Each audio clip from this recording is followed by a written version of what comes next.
Oh, we're ready. Okay. Call to order the March 15th, 2022 meeting of the North Andover Planning Board. Pursuant to Chapter 20 of the Acts of 2021, this meeting of the North Andover Planning Board will be conducted in person and via remote means in accordance with applicable law.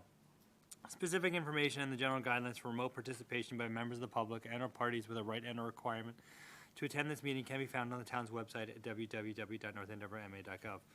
For this meeting, in-person attendance of members of the public and board members will be permitted. Members of the public who wish to watch the meeting live may do so on their televisions by tuning to Comcast Channel 8 or Verizon Channel 26 or online at www.northandovercam.org. Every effort will be made to ensure that the public can adequately access the proceedings in real time via technological means. In the event that we are unable to do so despite best efforts, we will post on the Town of North Andover website an audio or video recording, transcript, or other comprehensive record or proceeding as soon as possible after the meeting. If the public would like to participate in public hearings but not attend the meeting in person, please email your question or comment prior to or during the meeting or hearing to Jean Enright at JENRIGHT@northandoverma.gov. Question or comment will be read during the proceeding and responded to accordingly. Can we please take roll?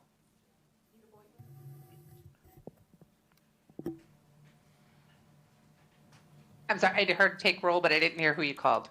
Peter Boynton. Here. Kelly Cormier. Here. Alyssa Koenig. Here. Sean Kevelin. Here. Eitan Goldberg. I'm here. John Simons. Here. Okay, so Jean, I could hear you clearly, but I did have a hard time hearing Eitan. Okay, I'll speak into the mic. Is that better, Peter? and just for the record, Yes, it is. Thank you. just for the record, Kelly Cormier and Peter Boynton are attending remotely. Okay. Jump into the agenda. It's not going to go exactly in order, but we're going to try to get through it speedily because we had a late night last night.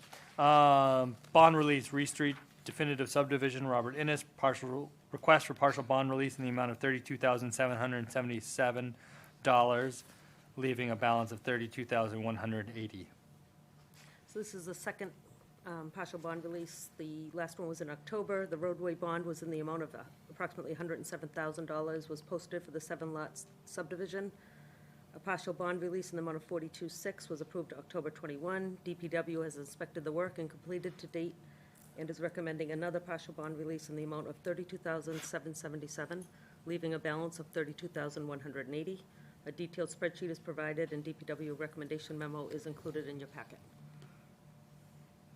Okay, and the spreadsheet covers what is remaining to be done. So primarily street acceptance, street trees, so maintenance items of stormwater structures, the typical things. So I wouldn't anticipate more than this.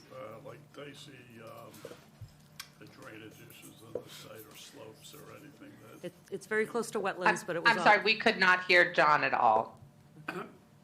I said this subdivision, as I recollect, didn't have any drainage issues or slope issues or things that sometimes you want to hold money back for to correct problems. Certainly not slopes. It is proximate to wetlands, especially Lot 7, but it was all accounted for in the stormwater review.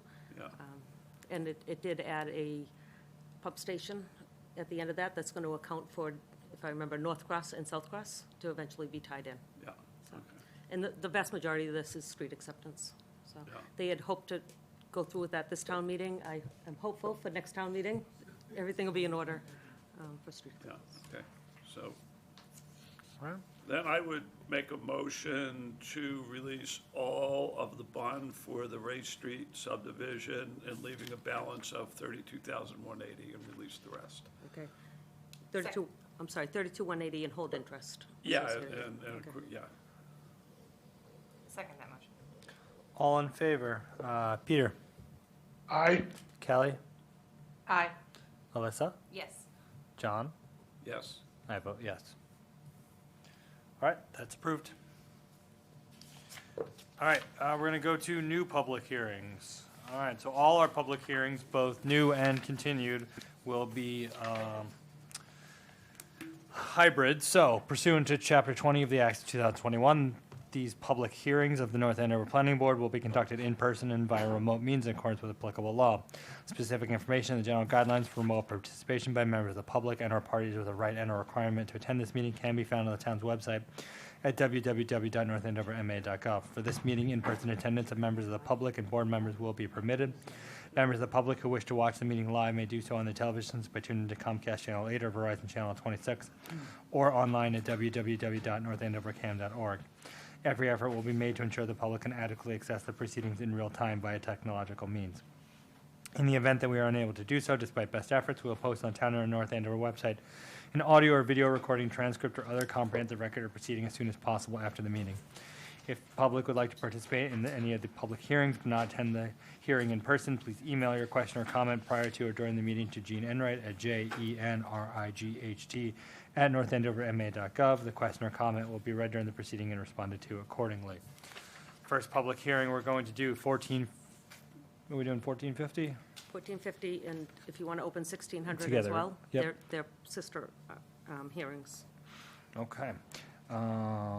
1450 Osgood HIP Transaction Services LLC, application for a signed master plan special permit under Article 6, 195, 6.6G and Article 10, 195, 10.7 of the Zoning Bylaw to allow for a comprehensive signage master plan in connection with the redevelopment of 1450 Osgood Street. All is depicted on the sign plans filed with the special permit application and supporting materials. The property is located in the Industrial 2 zoning district. 1600 Osgood LLC, application for a signed master plan special permit under Article 6, 195, 6.6G and Article 10, 195, 10.7 under the North Andover zoning bylaw to allow for comprehensive signage master plan in connection with the redevelopment of 1600 Osgood Street. All is depicted on the sign plans with the special permit application and supporting materials. The property is located in the Industrial 2 zoning district. Okay. All right, so this is the Osgood Landing property and the Hillwood/Amazon property. You may recall that a signed bylaw amendment was approved at the June 16, 2020 town meeting. The amendment allowed for a comprehensive signage master plan by special permit for the redevelopment project located within the Industrial 2 zoning district, which, if approved by the planning board in accordance with the sections mentioned, may allow for signage including off-premises signage, which deviates from the specific sign requirements of the zoning bylaw. And so what they're here today is to present the sign master plan for both parcels. Okay. Carry on. Being Mr. Chair and other members of the board, for the record, John Smolak, firm of Smolak and Vaughn. Attorney for the owners of both subject properties, including 1600 Osgood Street LLC. The owner of the property that's still addressed at 1600 Osgood Street are also known as Lot A through the plan process that we've been through, as well as Osgood 125 Project LLC, which is the owner of Lot B, which is owned by Hillwood. So participating with me this evening are Mac Utzi, Vice President of Development with Hillwood, right behind me, Frank Holmes, Project Engineer of Langen, Engineering and Environmental Services. Also joining us remotely are Gary McCoy of Poynt Signs, our sign consultant, and for 1600 Osgood Street. Participating remotely are Ellen Keller, Vice President of Aussie Properties, as well as Attorney Michael Rosen. So, as Jean had indicated, we're requesting a separate sign master plan special permit, both for Lot B, which is now known as 1450 Osgood Street, as well as Lot A, which is now continues to be known as 1600 Osgood Street.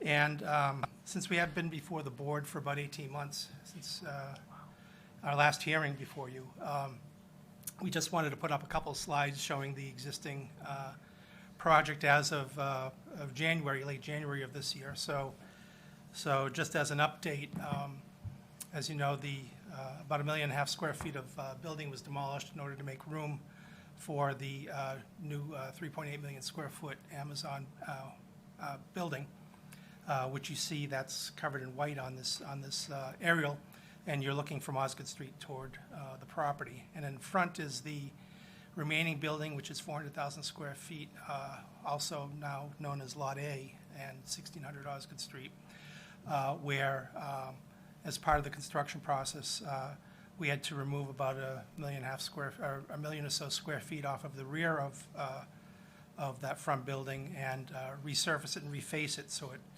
the design is consistent with the design along the front of 1600 Osgood Street. And we have photos we can show a little later. And this is just simply a photo or an aerial looking from easterly towards Osgood Street, which is at the rear of the building. As you see, most of the steel is up, or maybe all the steel is up, Mac, on the building. And so that's just a progress print of where we are today. So we just wanted to update the board. I'm sure you've driven by it many times, so that's where we are. But this evening, in terms of the presentation, I'm trying to keep it to about 20, 25 minutes. I know that you all had a long night last night. And so what we wanted to do was go through proposed signage, starting with 1600 Osgood Street and then going to 1450 Osgood Street. And in the signage, what we're discussing is the signage that's along the frontage of Osgood Street, which is the standing signage. There are wayfinding signs. There are wall signs and also other directional signs that we'll go through shortly. As Gene had indicated, we're operating under the sign provisions that were adopted in 2020 by town meeting, which allows us to propose a sign master plan which deviates from the normal requirements of the sign bylaw. And this is a particular property that probably is a good candidate for a master plan like this. So because of the size of the buildings and their location vis-a-vis Osgood Street. So I won't go into the details of the bylaw, but what I'd like to do is start on slide 5, which is here before you.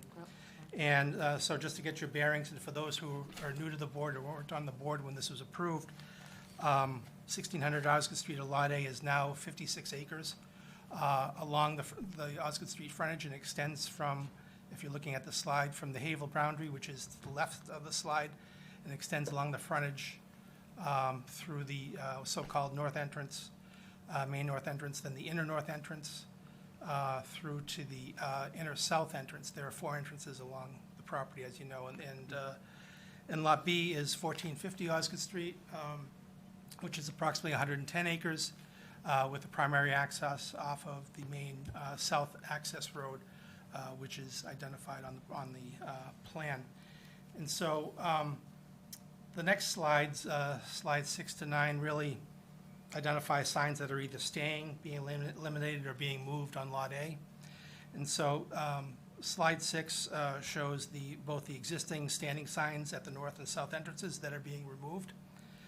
The following slide, slide 7, shows the existing campus ground sign that's there today, which is being relocated to be more centrally located vis-a-vis the main 400,000 square foot building.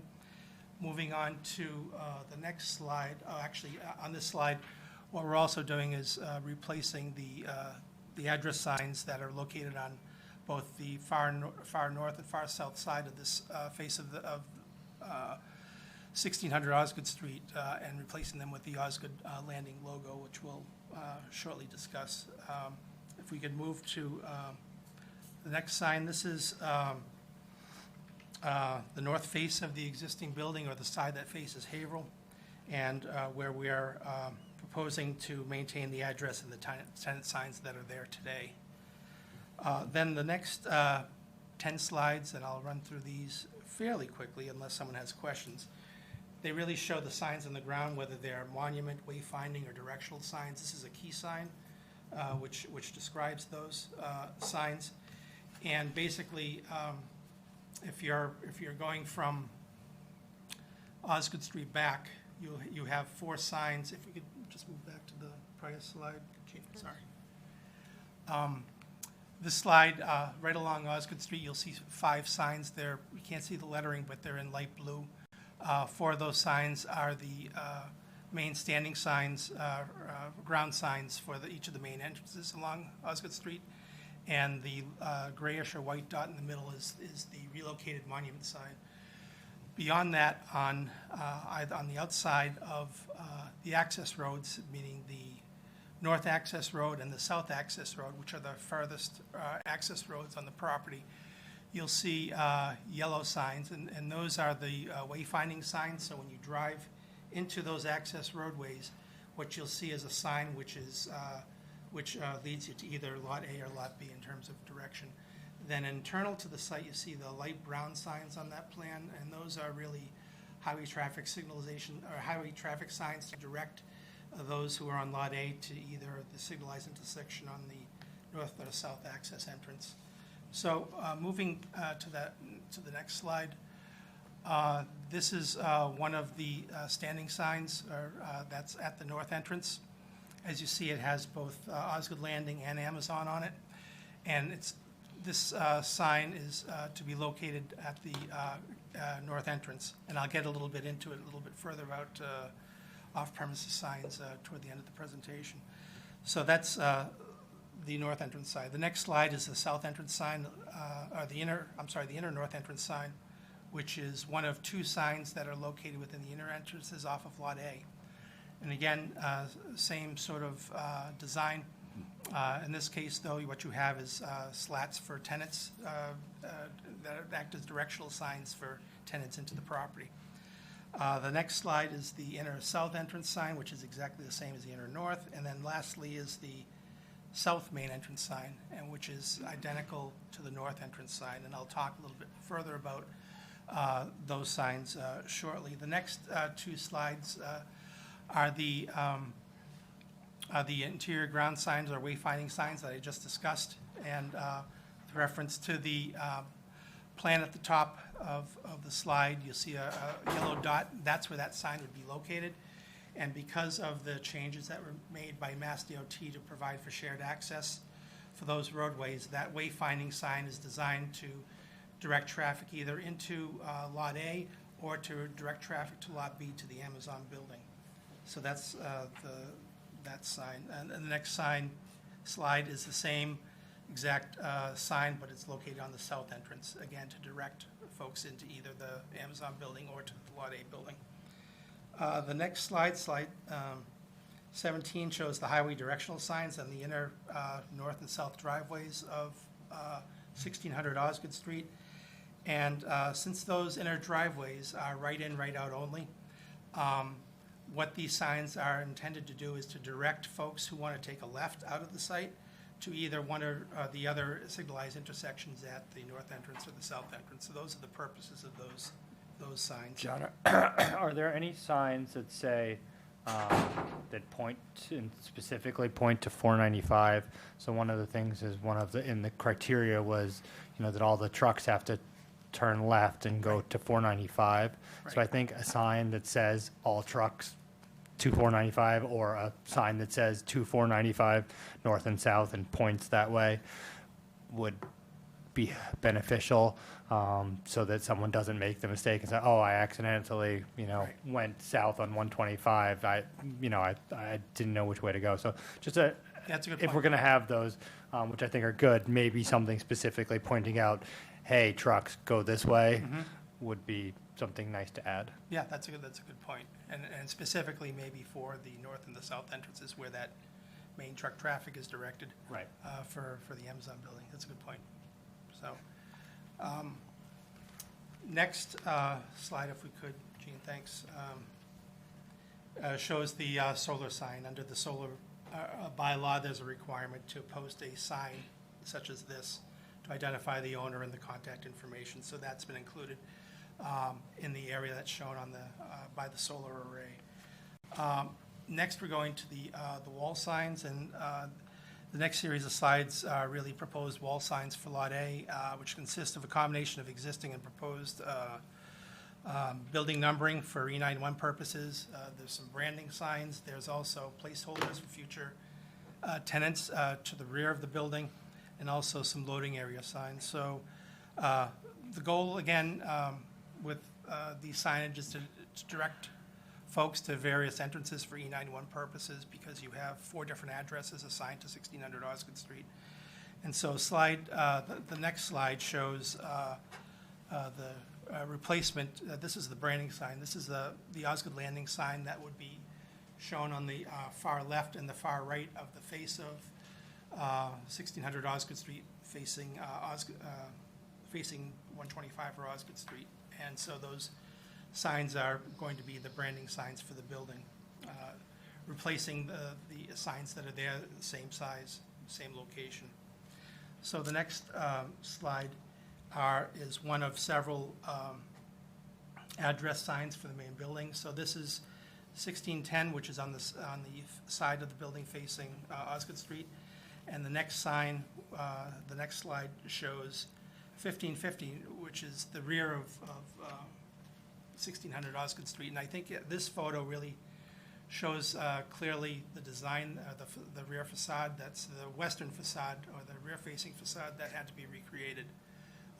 And so, as a result of the demolition of the building in the back. So that's the new signage for 911 purposes. The next slide is, because we don't know who the future tenants may be for some of the space at 1600 Osgood Street, these are placeholder signs that are designed to be placed on the rear of the building in certain locations once tenants are there. So we just wanted to identify, though, those signs would face the Amazon building.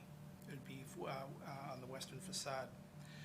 And then, and lastly, because the board approved 4 loading docks, we have these loading dock signs that are located in those locations where the loading would take place at 1600 Osgood Street. So the next signs are just perspective, the next, I'd say, 8 signs are perspective renderings. So this first slide is the north entrance ground sign, where you see the new 12-foot shared use path that's going to be constructed along Osgood Street as a result of the Mass DOT requirements. And so it also has additional improvements, but we could discuss those later. And this sign is the wayfinding sign and the north interior ground sign that I was mentioning. That ground sign or the wayfinding sign is on the right-hand side of the driveway as you drive into the roadway.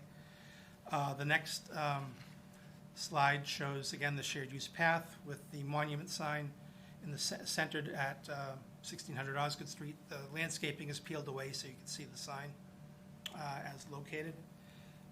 Following up on the next slide, slide 29, is a view of both the south entrance and the inner south. Actually, this is slide 28, which is the view towards the inner south entrance, which shows the existing landscaping in this location. And you can see to the right is the shared use path again along Osgood Street that's going to be constructed. The following is a perspective of both signs at the south entrance, inner south and the south entrance. And following next is a perspective of, again, the same sign that you saw in the north entrance, but it's in the south entrance, the wayfinding sign, directing folks into Lot A or Lot B. Following that sign is a perspective as if you're looking at the site from Orchard Hill Road or near the police station towards the property, where you see the 1600 Osgood Street in the front and the Amazon building to the rear, which you can see out there today driving. So that's, and the last two are just, again, perspectives of the signage on the front of the building. So moving to Lot B, you'll see a number of the same signs that we just discussed before, and these are exactly the same signs that you saw with respect to Lot A, and I just wanted to discuss that a little bit because these are some of the signs that were the reason why we discussed last year about off-premises signage. And under the bylaw, off-premises sign is defined as a sign or outdoor display that advertises products or services that aren't sold, produced, or manufactured or furnished on the property where the sign is located. And so, as a result, there are really 4 off-premises signs. This is slide 35, which shows the north entrance sign. This main sign is located on Lot A, and as you may recall, Lot A has running through it the north access road. And so that north access road is the main truck access for the Amazon site. And so we needed to include a sign because in this area, not only to direct traffic into this entrance, but also what it does do is it identifies sort of a bit directional, but also locationally, both the entrance for the main Amazon site, which again is on Lot A, that the sign is on Lot A, but which directs the traffic to the rear of the property or Lot B. The next sign, slide 36, which is the same exact, or the opposite of what I just described. This sign is on Lot B, but it also includes Osgood Landing for the benefit of Osgood Landing on Lot A. So it is technically an off-premises sign because of that. The next two slides are the wayfinding signs that are in the north and the south entrance. And again, this is the north interior ground sign, which is on Lot A, but also has the Amazon logo to serve Lot B. And then the south interior is just the opposite. It's on Lot B to serve Lot A. So those are the 4 off-premises signs that we needed to include as part of the package. The last 10 or so slides are really designed to show you the wall signs. And so this is a cross-section of the front of the Amazon building facing Osgood Street. And so what you'll see here are the 2 Amazon signs that would be located on the far end of each of the building. And then there is an Amazon logo or mark that's on the front entrance of the building, if you could see that in the center cross-section. So those are the 3 signs that are located on the wall. If we can go to the next slide, this is the Amazon brand again, which will be on both sides of the building facing Osgood Street. And then the next sign is just the logo that'll be over the main entrance, which you won't see from Osgood Street because buildings 20 and 21 are directly in front of it.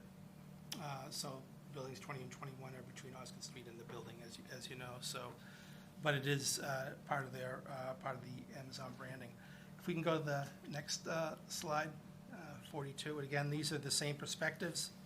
Again, looking through the north entrance towards the building, you could see the Amazon building to the rear.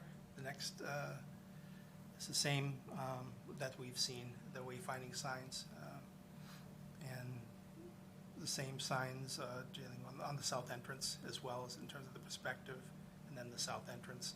And this is the Amazon, a close-up of the Amazon building where you see the logo on the right-hand side of the building. And then the next slide is the south side of the Amazon building where you see the logo. And then the following slide is the main entrance where you see the small blue logo for Amazon in the front. And this is a perspective looking from the rear of 1600 Osgood Street buildings towards the Amazon building. And that's just the final perspective. I did want to mention something that might not have been readily apparent in the materials is that the provision that we're acting under the sign ordinance, or sign bylaw, I should say, does provide for varying the requirements under the ordinary requirements of the sign bylaw. So in our materials, we've proposed the sign sizes, locations, and the types. And what may not have been readily apparent was the zoning bylaw doesn't generally allow for internal illumination. But we have nevertheless proposed interior or internal illumination of the signs along Osgood Street, as well as the 3 signs that are on the Amazon building. And these are sort of an example of what you might see out there for purposes of internal illumination. This is an example of that Amazon sign that you saw, but in the evening. And again, it's about 8 or 9, or probably about 900 feet from Osgood Street, where you'd see the sign. And this is the so This those one are would be at both ends of the building. So Right. on the presentation, it called it backlit signage. We usually refer to it as interior illuminated, is prohibited in town, and so it did describe it as backlit. I did not pick up on it. John did contact me today, and so. So let's go through. So this would be the one that's kind of in the middle that you can't really see. Right. Right. That one, okay. Right. Can we slide back? All right, so those are on the ends of the buildings. I Yeah. assume it doesn't blink or anything, it's just That's static? correct. That's correct. Okay. What See- about the grounds? I mean, the ground signs are probably the more Yeah. pressing issue. Same sort of thing. I mean, it's same in terms of internal illumination. And so, What's like, the reasoning for the illumination? It's part of the branding, and it's something that Amazon routinely does for these types of signs. Is there any purpose to it other than branding? I mean, does it Well, help with it navigation? provides maybe in any way? enhanced visibility and so on. And so I know the reason for the prohibition of internal illumination, which has been in place for a while, but it's really dealing with the types of signs that you see that are grandfathered out there, like the Hafner sign, which is a sort of a bland internal illumination, or the North Andover Mall, where you see the internal illumination of that sign.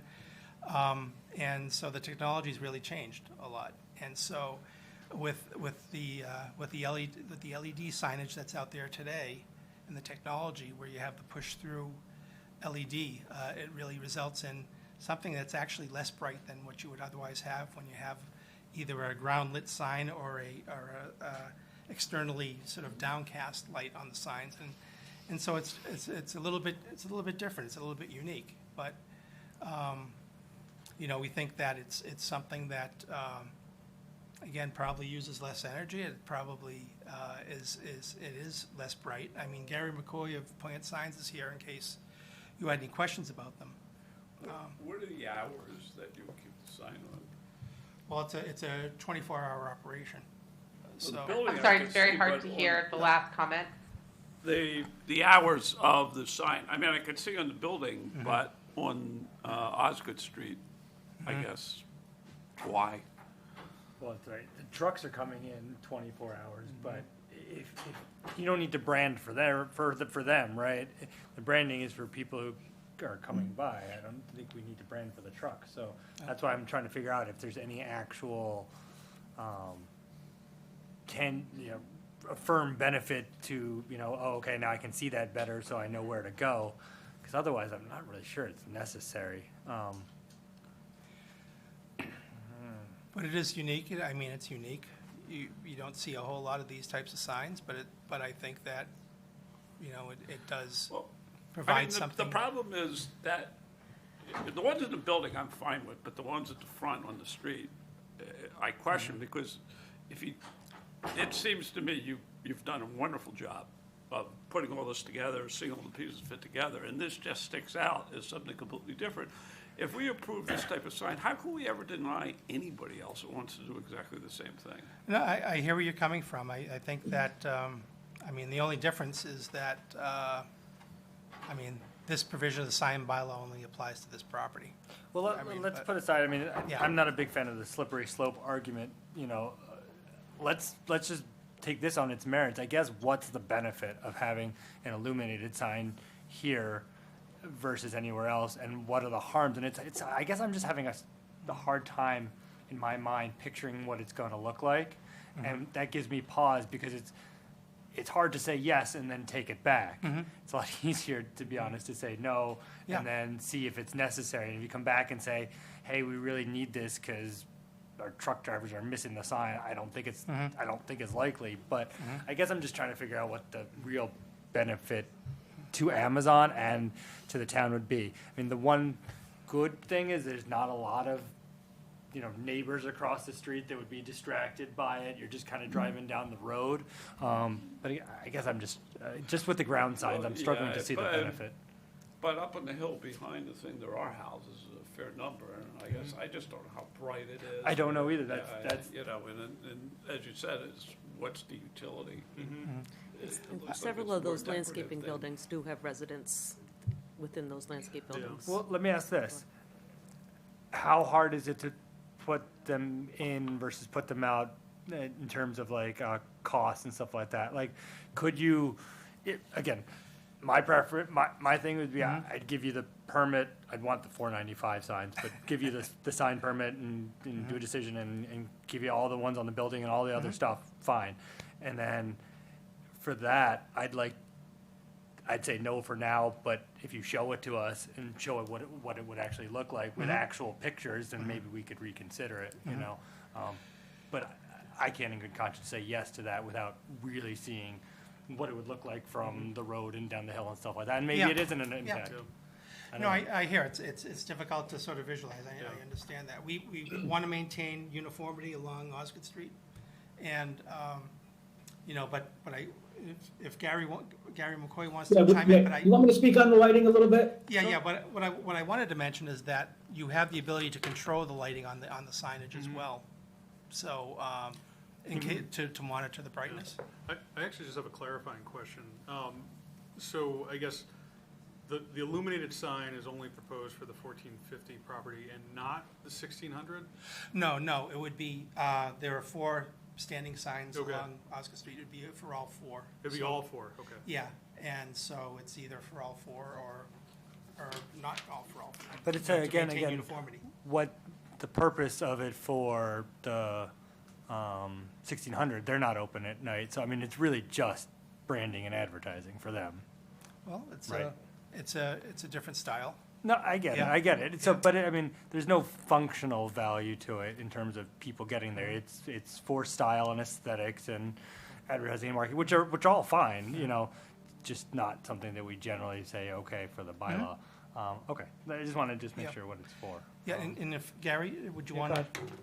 Yeah, so If I may. in regards to the lighting, it is, a portion of it is the branding aspect, but it's more for the legibility for the trucks and whatnot that are going to be there and approaching. But the real benefit, in my opinion, is really towards the town.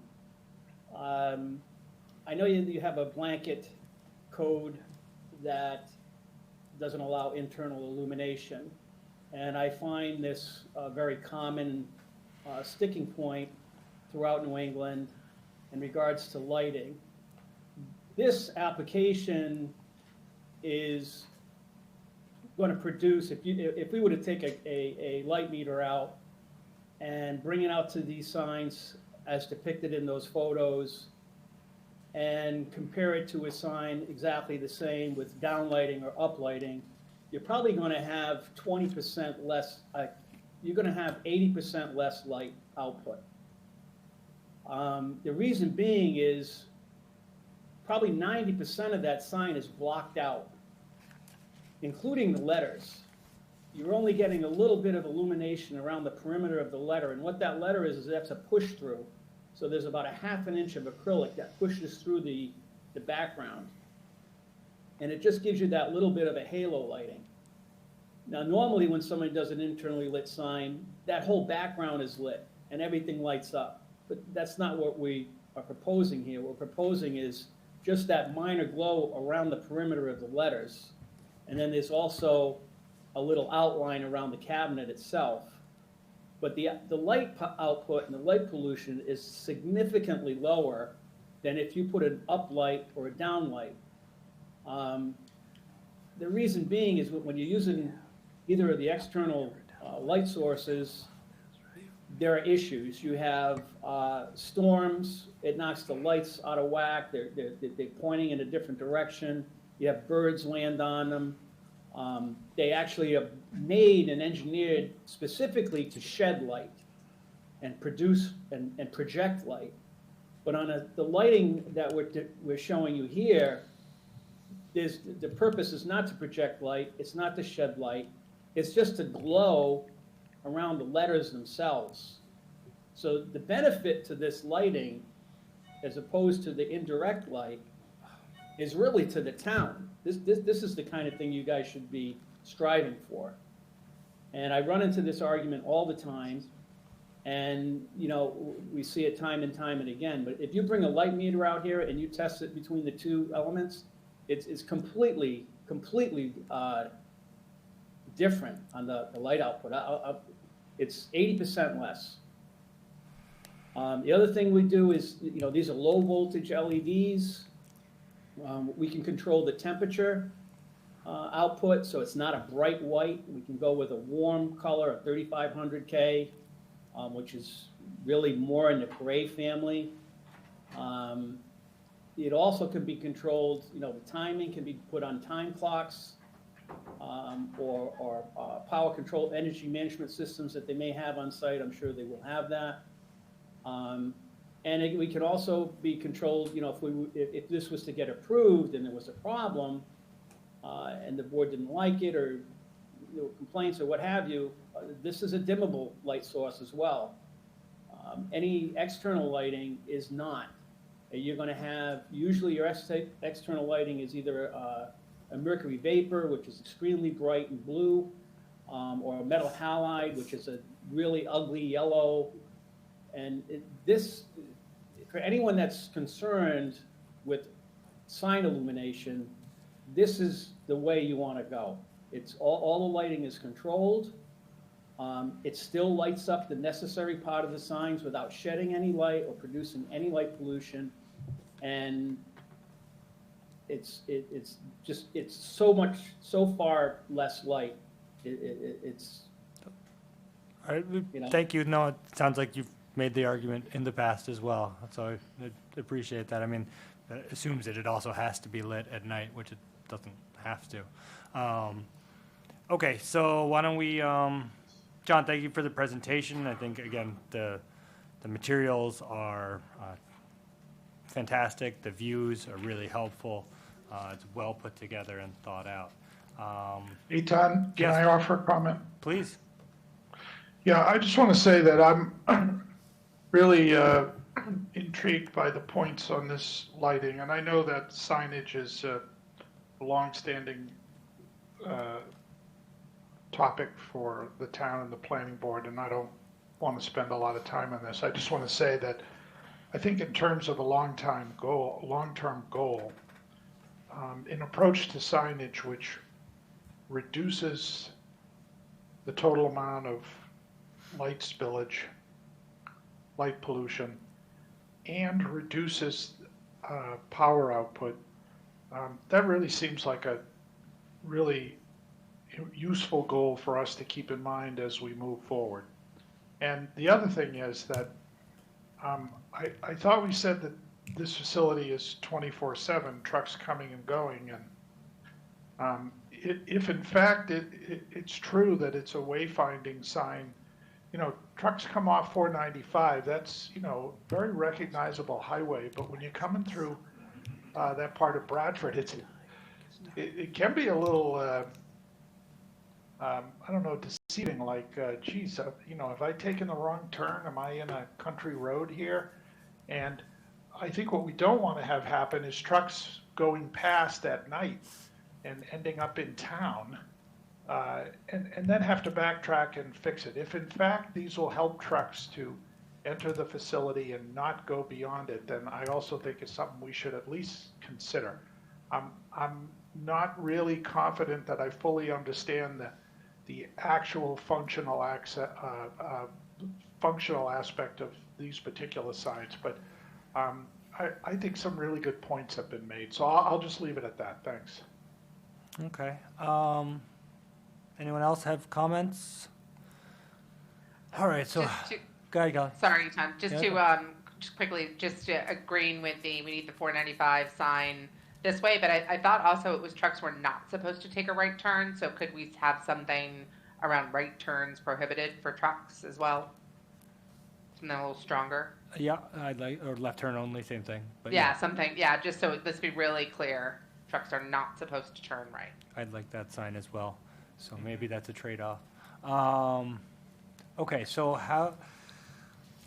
we have some proposed decisions. I'm not sure they're quite ready if we're going to make some of these changes. What's your timeline on this in terms of putting these signs up? Well, Is it as simple as once it's approved, these signs are going up? well, I'm not sure in terms of the timing, Matt. They haven't been released for construction yet, so.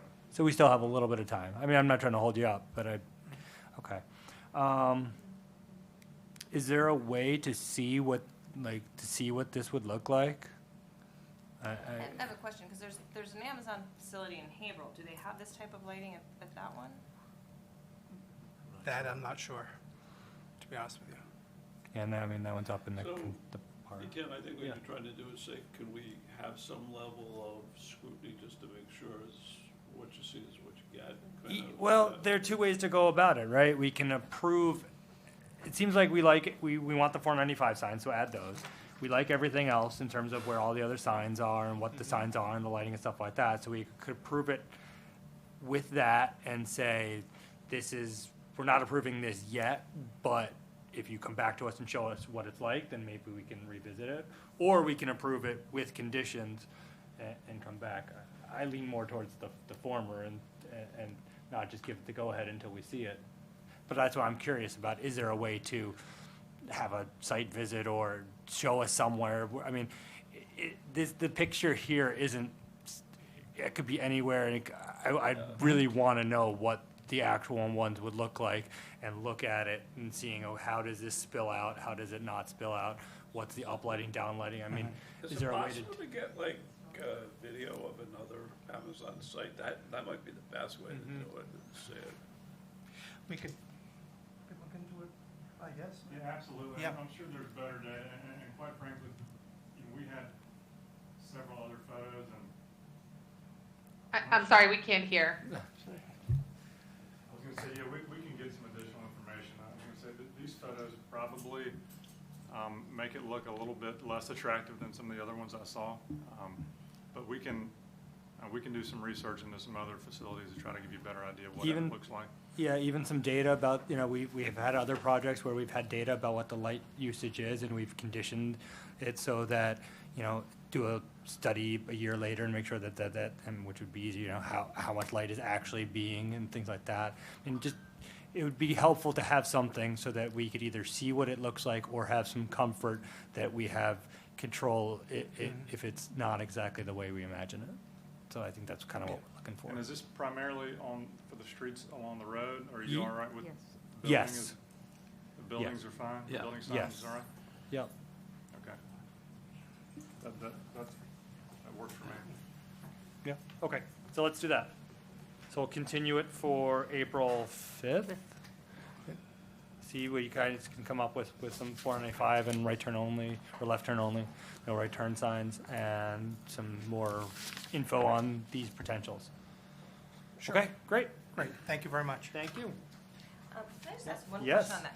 Because I was looking through the letters, I know there was a comment made by engineering, I believe, about being able to see Sight past distance, the yeah. sign for the turns. Has that been, Yeah, being able to see past traffic going through isn't an issue, turning right or left? yes, I mean, Frank. Yeah, I can speak to that. Frank Holmes, Langen Engineering. So we have looked at the site distances, and the signs do not interfere with the site distance triangle that's required for trucks pulling out of either one of those driveways, which is the most conservative amount of site distance required because they pull out very slowly.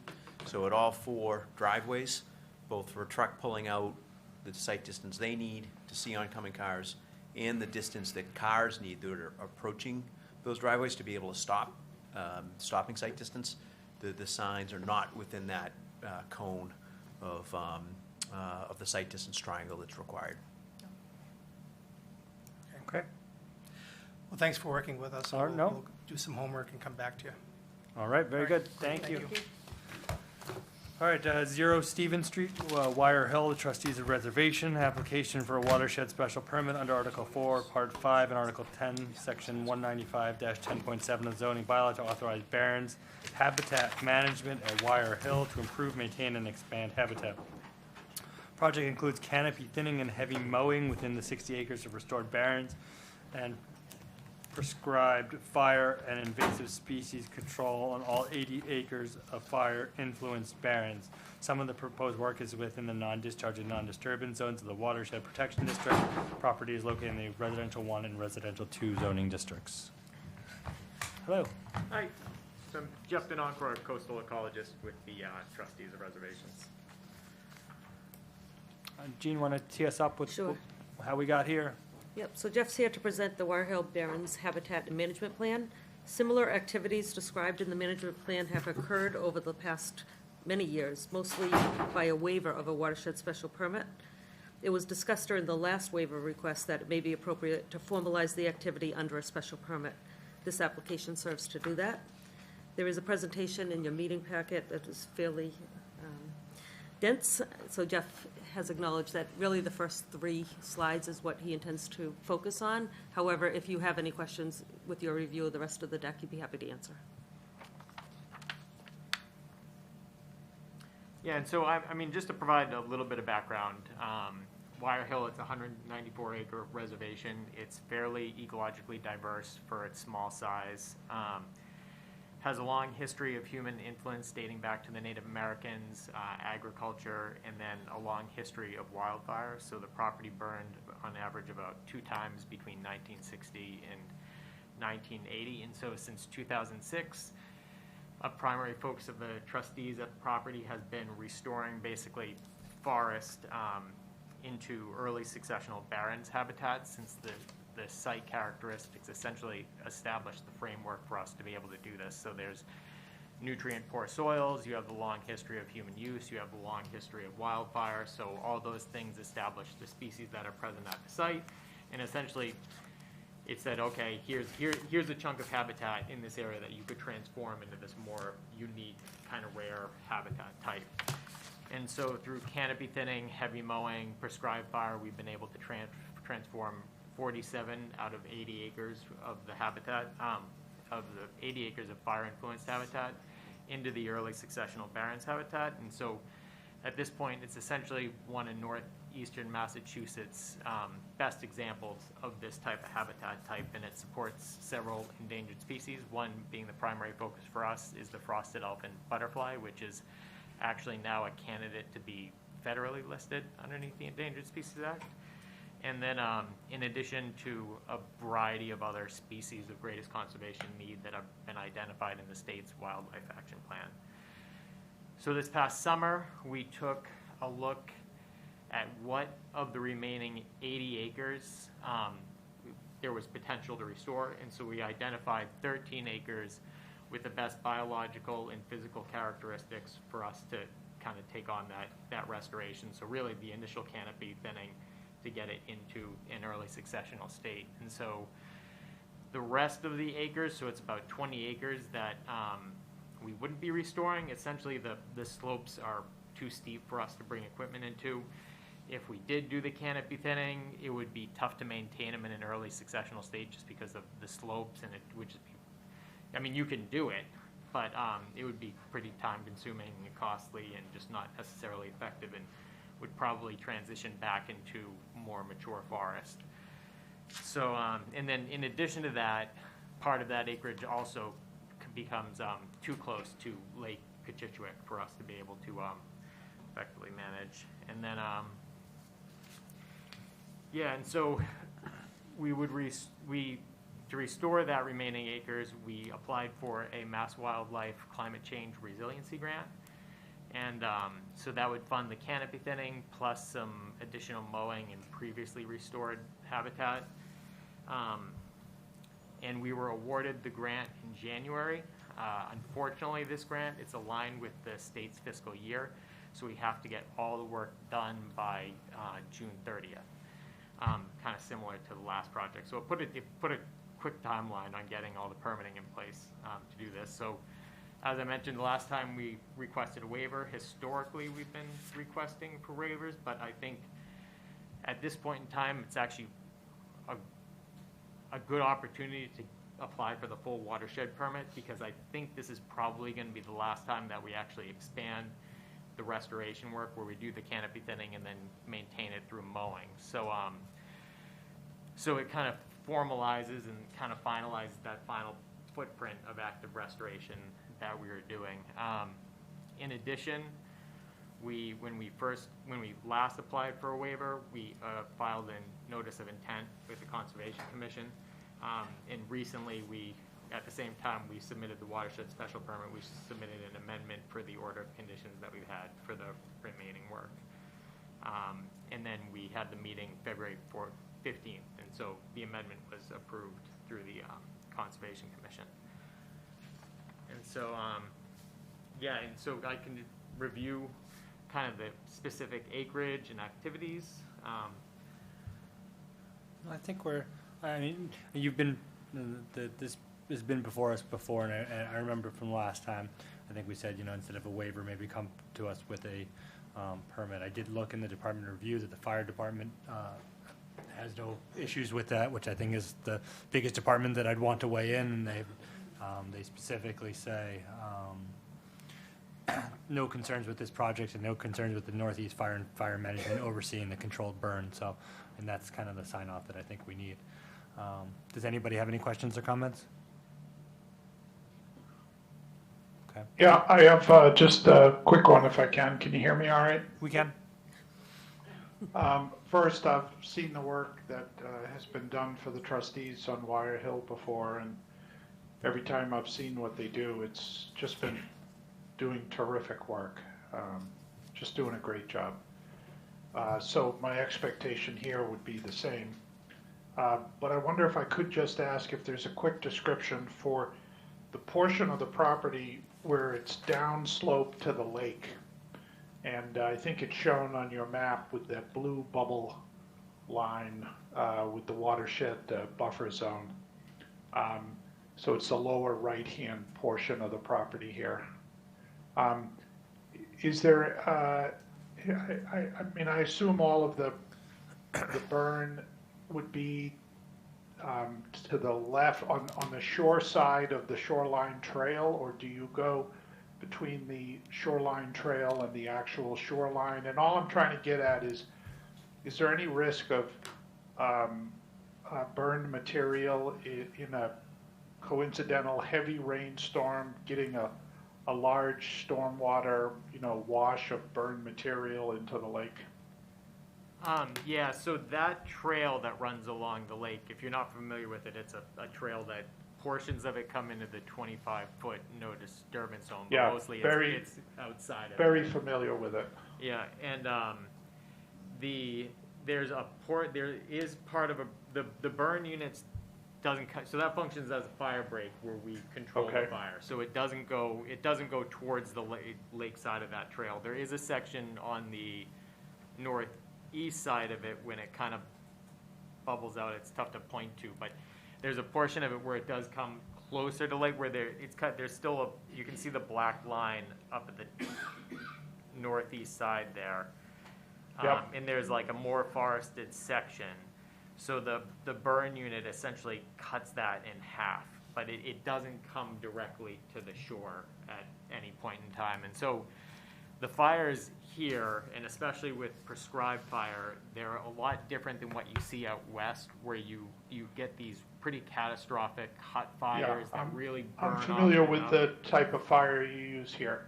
Yeah, and so those have more of a risk of migrating when you get a heavy rainstorm and pushing that burn material down. But here, in every fire we've seen, we've never seen it do that, and that's similar Okay. to other prescribed fire around the area. Yep, I'm fine. I just wanted to ask the question. Thank you very much. Appreciate it. Yeah, no problem. Thank you. What's the next steps, Gene? So I can draft a decision if you're comfortable for the next meeting? Sounds good. All right, so April 5th? Continue Sounds until good. April We'll 5th. continue it to then. Thank you. Thank you. Okay, continued public hearings, annual town meeting zoning bylaw amendment articles. Why don't we start with Article X, as I was corrected, amend the zoning bylaw to establish an inclusionary housing requirements. Okay. So as a summary for anyone who is interested, the inclusionary housing bylaw that's been drafted is a tool to help try to maintain affordable housing units in town. What it does is it requires that if 8 or more units of residential housing are built, either in 8 or more housing units are built in either a residential development or a mixed-use development, that 15% have to be affordable based on state definitions. It does allow for payment in lieu rather than building the unit based on a formula. There are also some bonuses that allow for some leeway on the project for a developer to kind of help facilitate these things as well. That's the general idea of the bylaw. Really, it's a tool to be used for once we meet our required 10%, then it can help keep us there. It really won't, unless we have a really big project, it wouldn't necessarily move the needle too much, but it helps keep us there once we get to it. Not too much that we've seen in terms of downsides. I don't think we've really heard much in terms of negative feedback from developers or anything like that? No, and this particular type of bylaw is popping up in almost all of the local towns and across the state. So we've been discussing it, we've gone through it, we've edited it, and so I think we're probably ready, unless anyone has any additional comments or any public comment have come in, I think we're ready to take a vote on our recommendation for town meeting on this one. Additional comments? Nope. Okay. Could I get a motion to recommend favorable action? So moved. Motion made by Mr. Simons. Could I get a second? Second. Seconded. All in favor? Kelly? Yes. Peter? Aye. Alyssa? Yes. John? Yes. And I vote yes. Okay, so the planning board recommends favorable action on the inclusionary housing bylaw. Okay, we will now continue our public hearings. Article X, amend the zoning bylaw to establish Article 19 mixed-use overlay district, and Article X, amend the zoning map of the town of North Andover for 1 and 28 Royal Crest Drive. All right. All right, so we did have our, this was on last night. We had some good discussion, so why don't we do any follow-up answers to last night's discussion, as well as any remaining outstanding items that we have. Then we will take public comment, and then we'll discuss, actually, no, strike that. So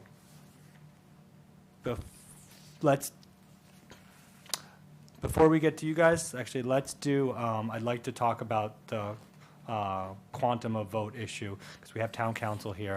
I'd like her to weigh in on that and just kind of give us a walkthrough of how we should be looking and deciding on that and what our role is and how we're going to decide that. We'll do that first. Then we'll go to outstanding comments, questions, answers from last night and from previous. Then we'll do resident comment, and then we will talk about next steps. So let's do it in that order.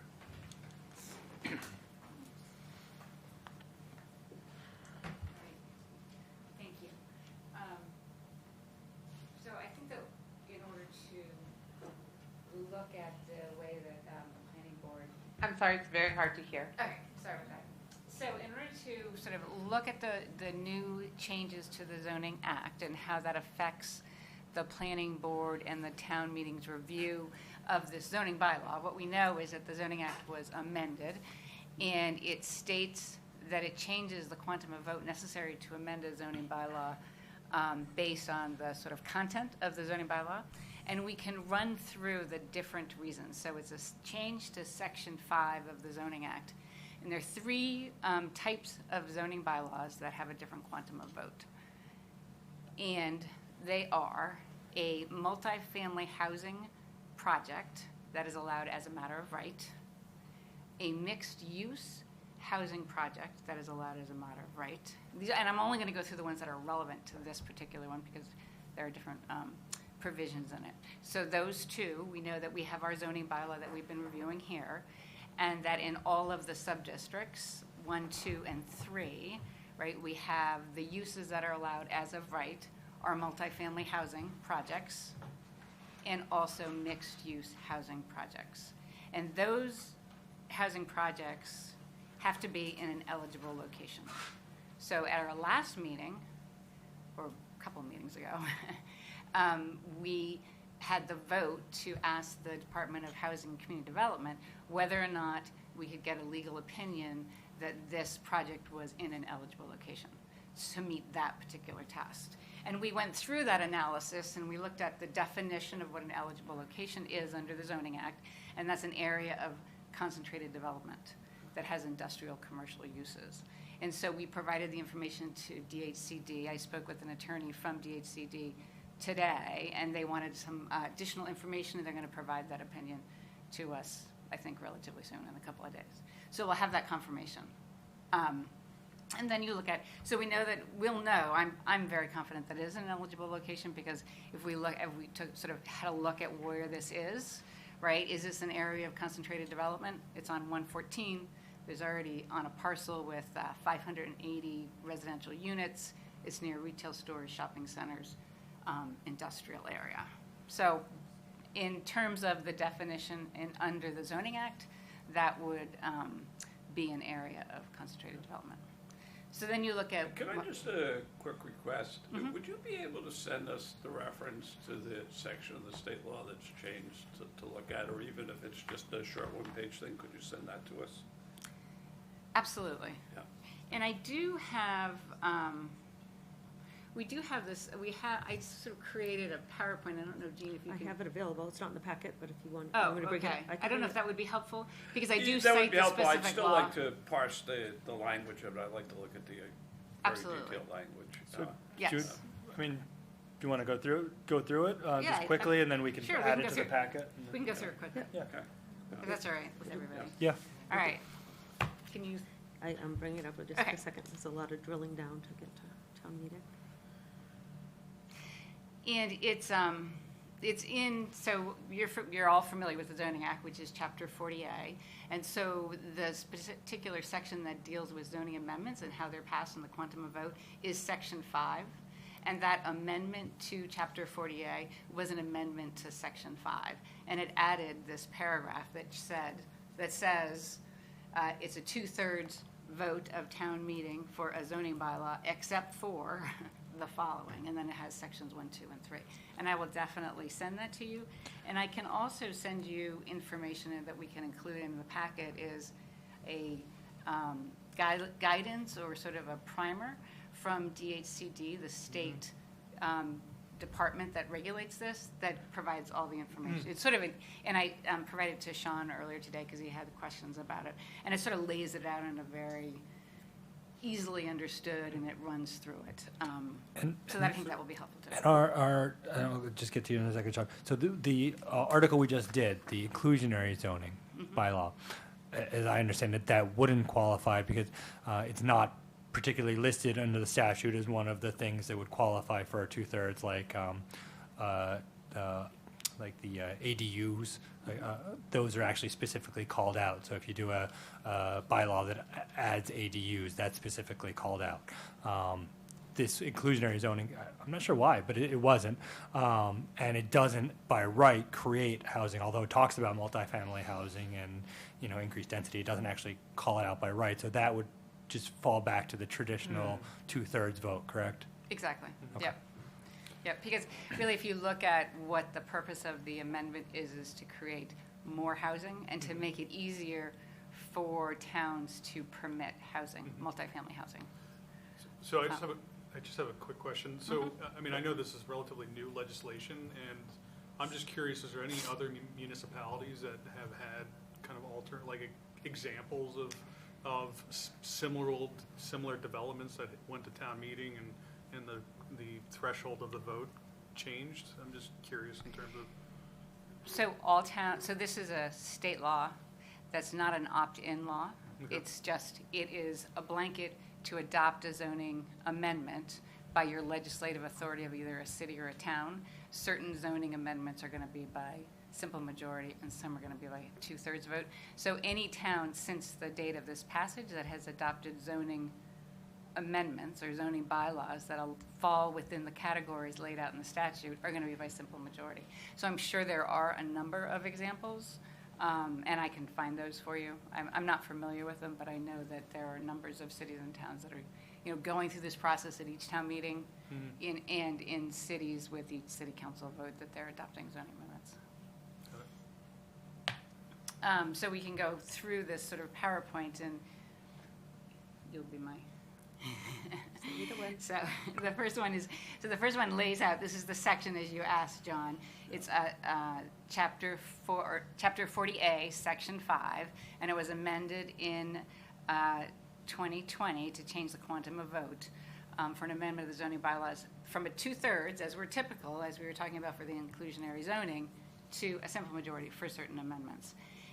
And those are the types of zoning bylaws that are subject to a simple majority, which is the first section is any zoning amendment which allows, as of right, a multifamily housing or mixed-use development in an eligible location.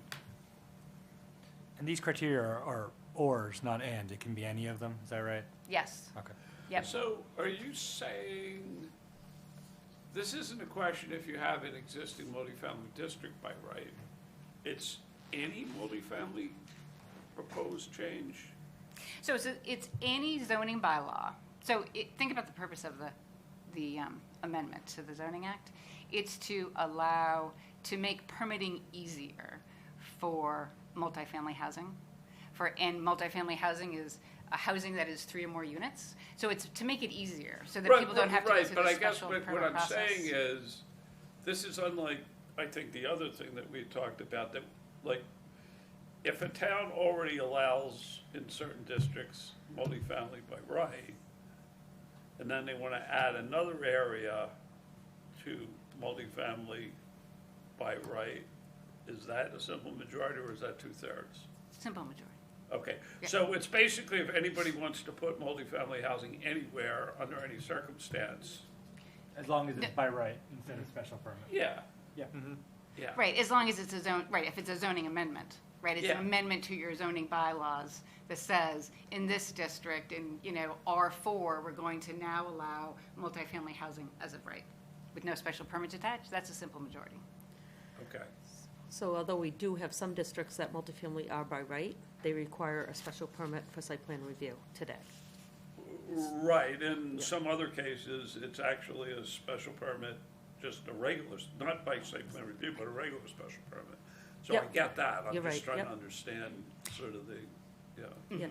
And where this bylaw lies out the review as plan approval, not by special permit. Right, right, Yeah, yeah, I mean, it's, yeah, okay. Right, okay. but we go further, so it's not, so this is one of the criteria, so this is the section or subsection A or 1 of section 5. So this is one of the criteria, one of the types of zoning bylaws that are subject to the simple majority.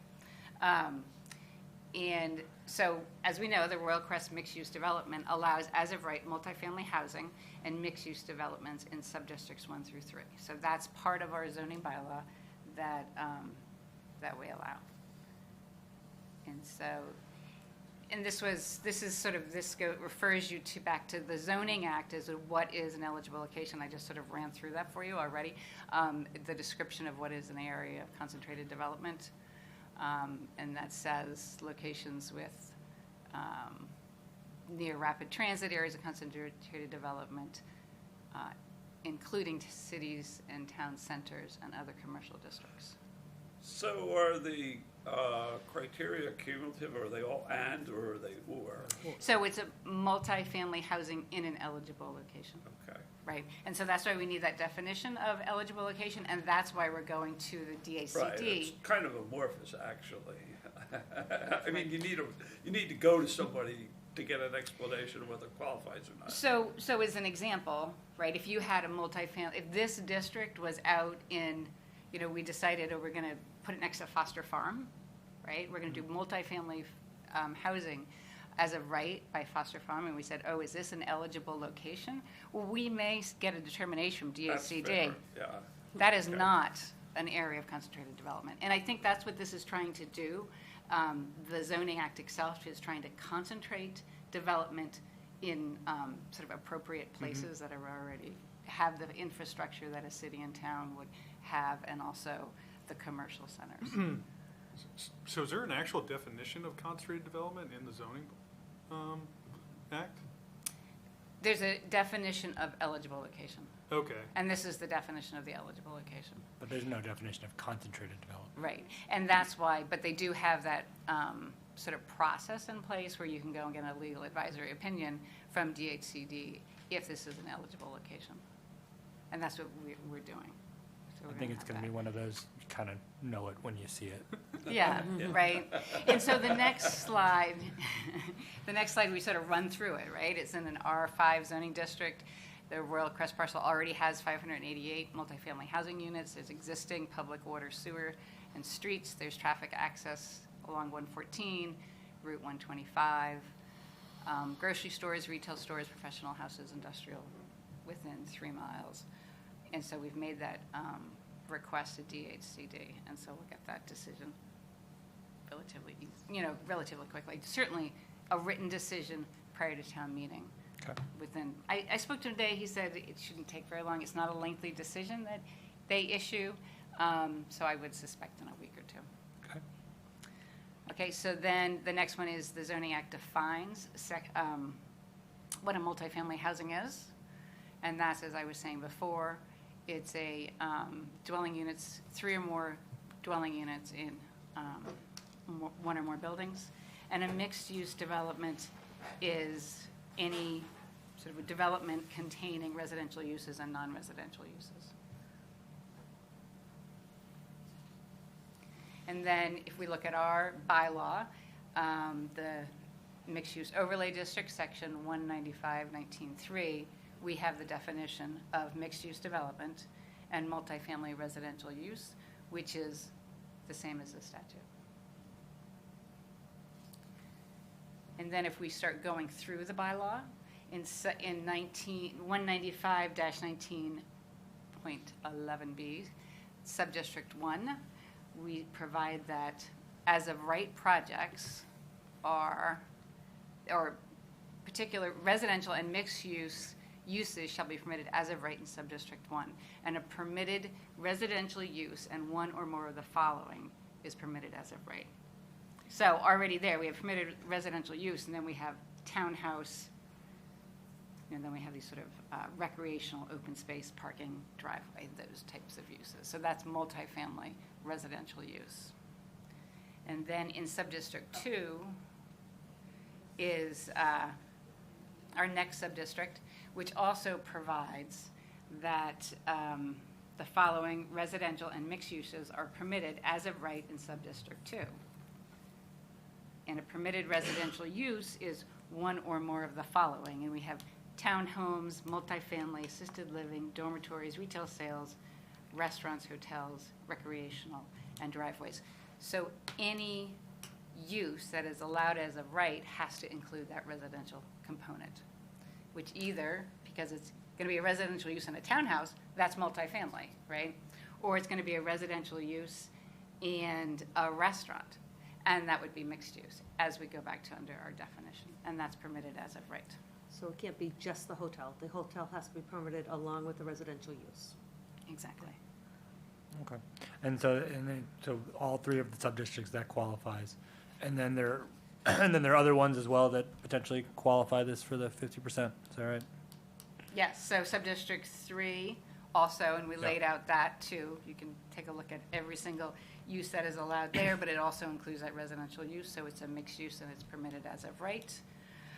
Then you will go back to section 5 of the Zoning Act, and then it also provides that a zoning bylaw that allows by special permit a multi-family housing or mixed-use development in an eligible location may be adopted as a simple majority. And so if we go through our zoning bylaw, the proposed mixed-use overlay district, 19.14 provides that particular mixed uses are allowed by special permit. So that's another criteria, right? And then the next one that we look at is it's section 3 or subsection 3 of section 5 of the Zoning Act, is that which is the next slide. I'm reading. It's zoning bylaws that modify the regulations concerning essentially density and dimensional regulations that allow for more housing units within a district are also allowed by, and a zoning bylaw that does that is also adopted by simple majority. And then if we look at, in the next slide, the existing zoning density and dimensional requirements for R5 are set out here, and then we go to the next slide and it shows what the density and dimensional requirements are for the mixed-use overlay district, and you see how those are reduced, and it allows for additional multifamily housing. So under that provision, those provisions of the zoning bylaw also apply for, or are subject to the quantum of vote for a simple majority. because it is reducing the density and dimensional requirements, allowing for more multifamily housing. So that's sort of the analysis we run through to determine what the quantum of vote is for this bylaw. So if it meets any or all of those, then it's 50%. If it doesn't meet any of them, then it would be 2/3. Exactly. Okay. Right. Okay. So we need to hear, I mean, it looks like it meets those second and third ones already, but we still want to hear from DHCD about the eligible location to see if Right. it just crosses off that one as well. Right. Okay. And then what does the new law say about, normally it's the moderator that, says, okay, this is a X vote, 50%, or this is a 2/3 vote. What does the new law give us guidance on?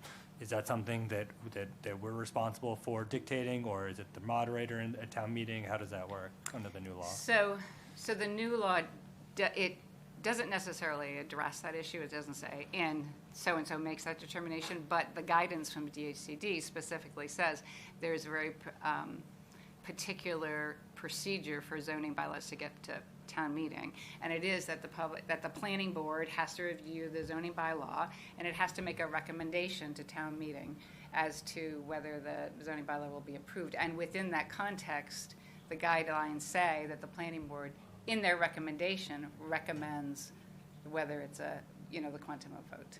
So you review it, you look at it, and then you make that recommendation. But And I assume those should be two separate votes, so one about what our recommendation is, favorable or unfavorable action, and then regardless, probably even first, what the quantum of vote's going to be for the town meeting vote. right. Okay. Right. All right, we can do that. And I'll say that with the caveat that ultimately, it's the Attorney General who's going to make the decision, because they review all bylaws, and so they're going to make a determination whether so if we choose, if the planning board recommends or votes to say that it's a 2/3 vote, it goes to town meeting, it doesn't get a 2/3 vote, and it gets a simple majority, then the Attorney General is going to look at that, and they'll make that determination. And it's true the other way around, too. But I am having a call with the Attorney General who's the head of the municipal law unit, who would be the person who is going to review this bylaw. I'm going to have a call with her, I believe, tomorrow to discuss this. Okay. So they will not provide a written advisory opinion, but they will review it and have that sort of oral discussion. So we'll have that Hey, Tom, I have a confirmation also. procedural question. Yes, please. So I think I heard you say you were asking about, what the process was for determining or for stating, is it 2/3 or a majority? And you were saying, I think you were repeating the advice we were hearing from town attorney, that we would vote on whether or not to recommend this proposal. And then you were saying a separate vote on whether it's 2/3 or simple majority. If I understood, if that is what you had said, I agree with everything, but I don't understand why the planning board would have to have the second vote on whether it's 2/3 or majority. I understood from town council that the guidance from the state is that the planning board sends the guidance in whatever recommendation the planning board makes. But I would think that would simply be embedded in whatever the planning board recommendation is, because we don't have the authority to vote. We want a 2/3 or we want a simple majority. It's simply not our decision. We have, according to town council, the state gives us a role to communicate whether it's simple or 2/3, but we don't have the basis to decide which it is. What we do have is to say, state law under these conditions, require a simple majority vote. We're just forwarding the state law. We're not making our own determination on which it ought to be. So I agree with that last sentiment. It's not our decision about whether we want it to be 50 or 66. I think that's the benefit of what this slideshow was for. I think we're simply determining whether the bylaw meets any of these requirements. And if it does, then it's 50%. If it doesn't, then it's 66. The guidance we got from the state says, it actually asks, who decides which voting threshold applies to a particular zoning proposal? Section 5 does not specify who determines whether a proposed zoning ordinance or bylaw is the kind that can be approved by a simple majority. The proponent of a zoning ordinance or bylaw that allows or facilitates the development of new housing should include in the petition a statement explaining if it meets any of the criteria for being approved by a simple majority vote. The Zoning Act provides... Right, it's a statement that we would include. Yes. But we should not be having a separate vote on whether it's simple or two-thirds. We should simply include a statement in whatever our decision is when we vote on the recommendation. Well, that's fine, but we have to agree on what that is somehow. So I'm not sure if there's a better way to agree on that, if it's to just say it all or to vote on it. Yeah, but let's say for the sake of discussion that the guidance from the state is clear and that the opinion is consistent with the clear guidance, and the planning board says, nah, we're going to disagree. We're going to say, no, doesn't apply.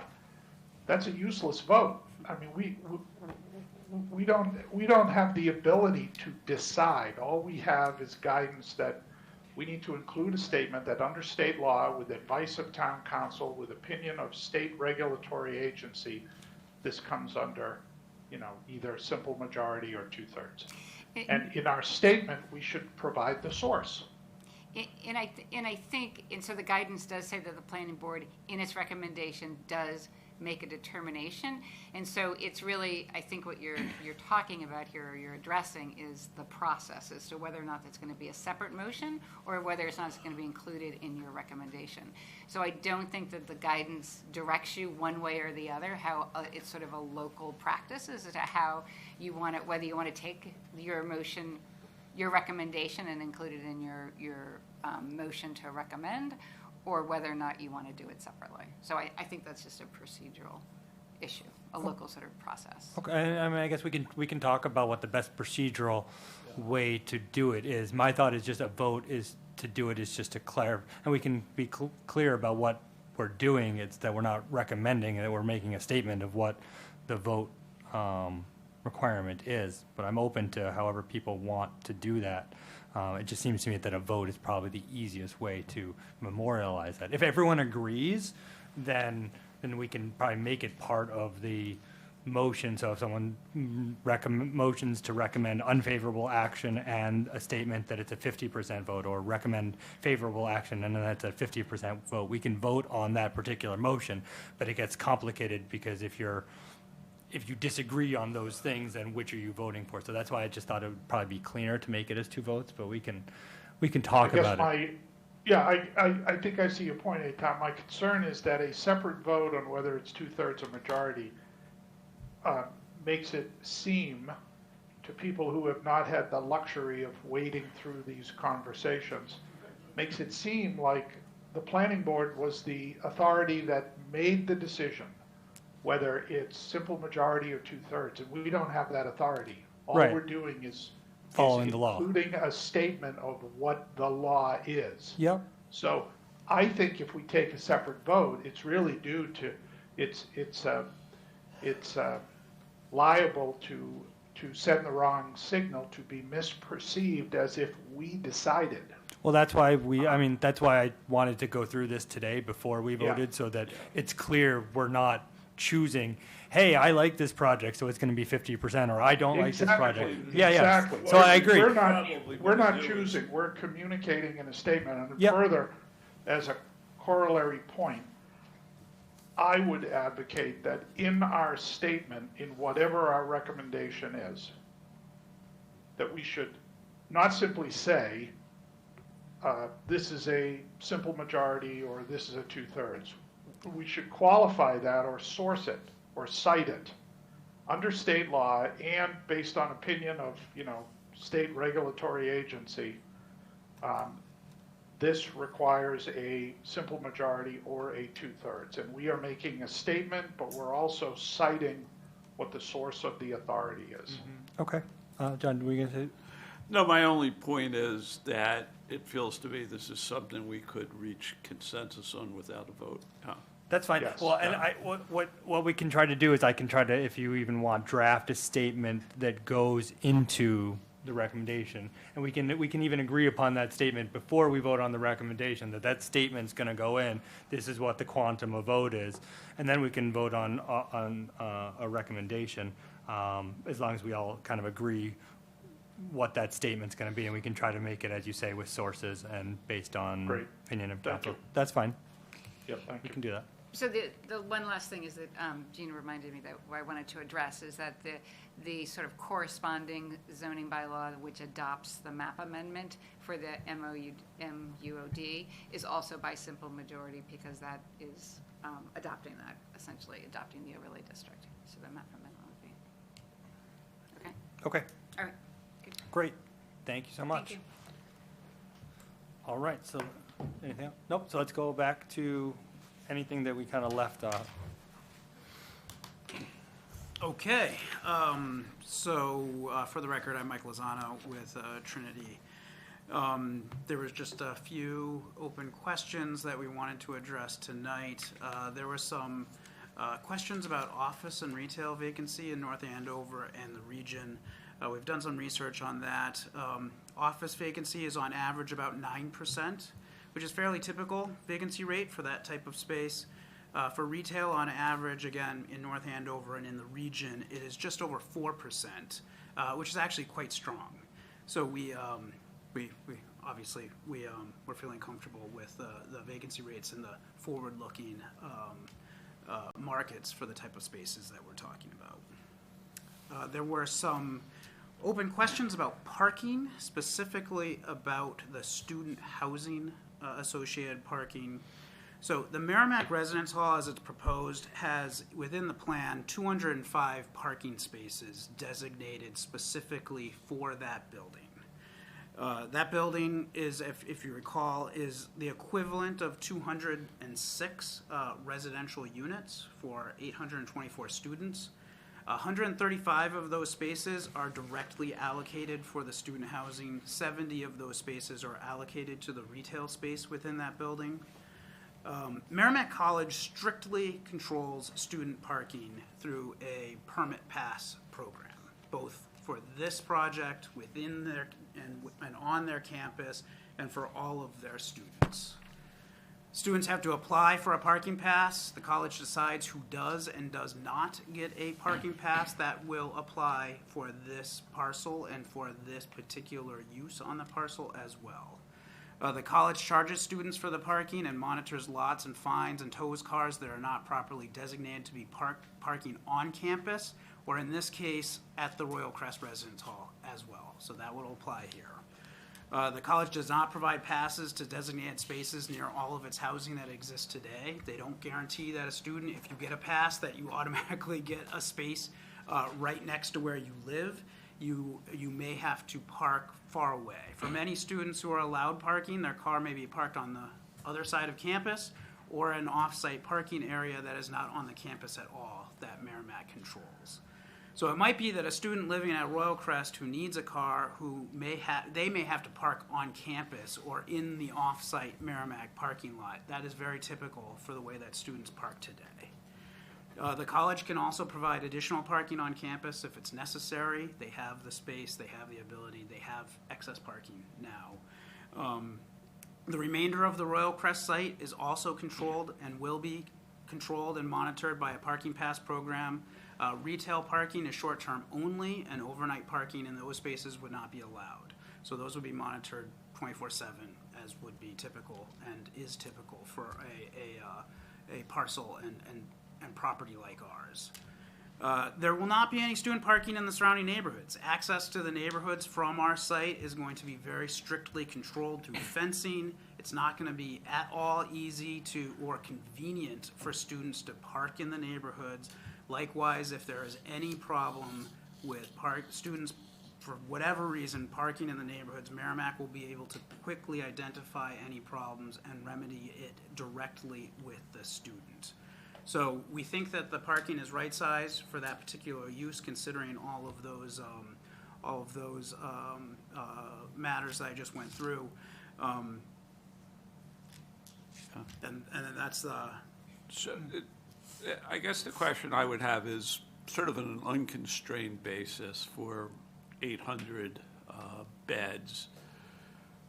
More than 200 of those students would have cars, correct?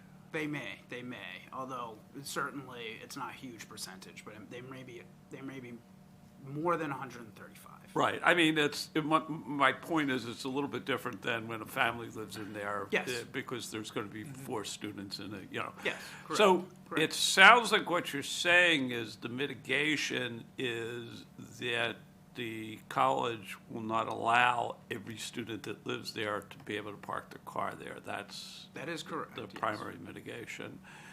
And further, that you would try to wall off other areas. Yes, we absolutely would. And how, I mean, practically speaking, I get how some of the on-street parking, you don't let anybody park on the street at night, but what about the garages? So the garages are controlled. So those are typically for resident parking.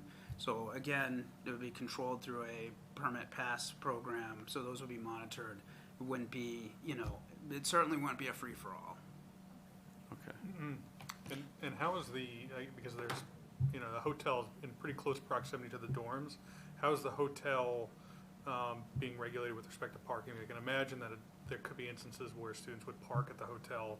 It's the same way. Okay, So same way.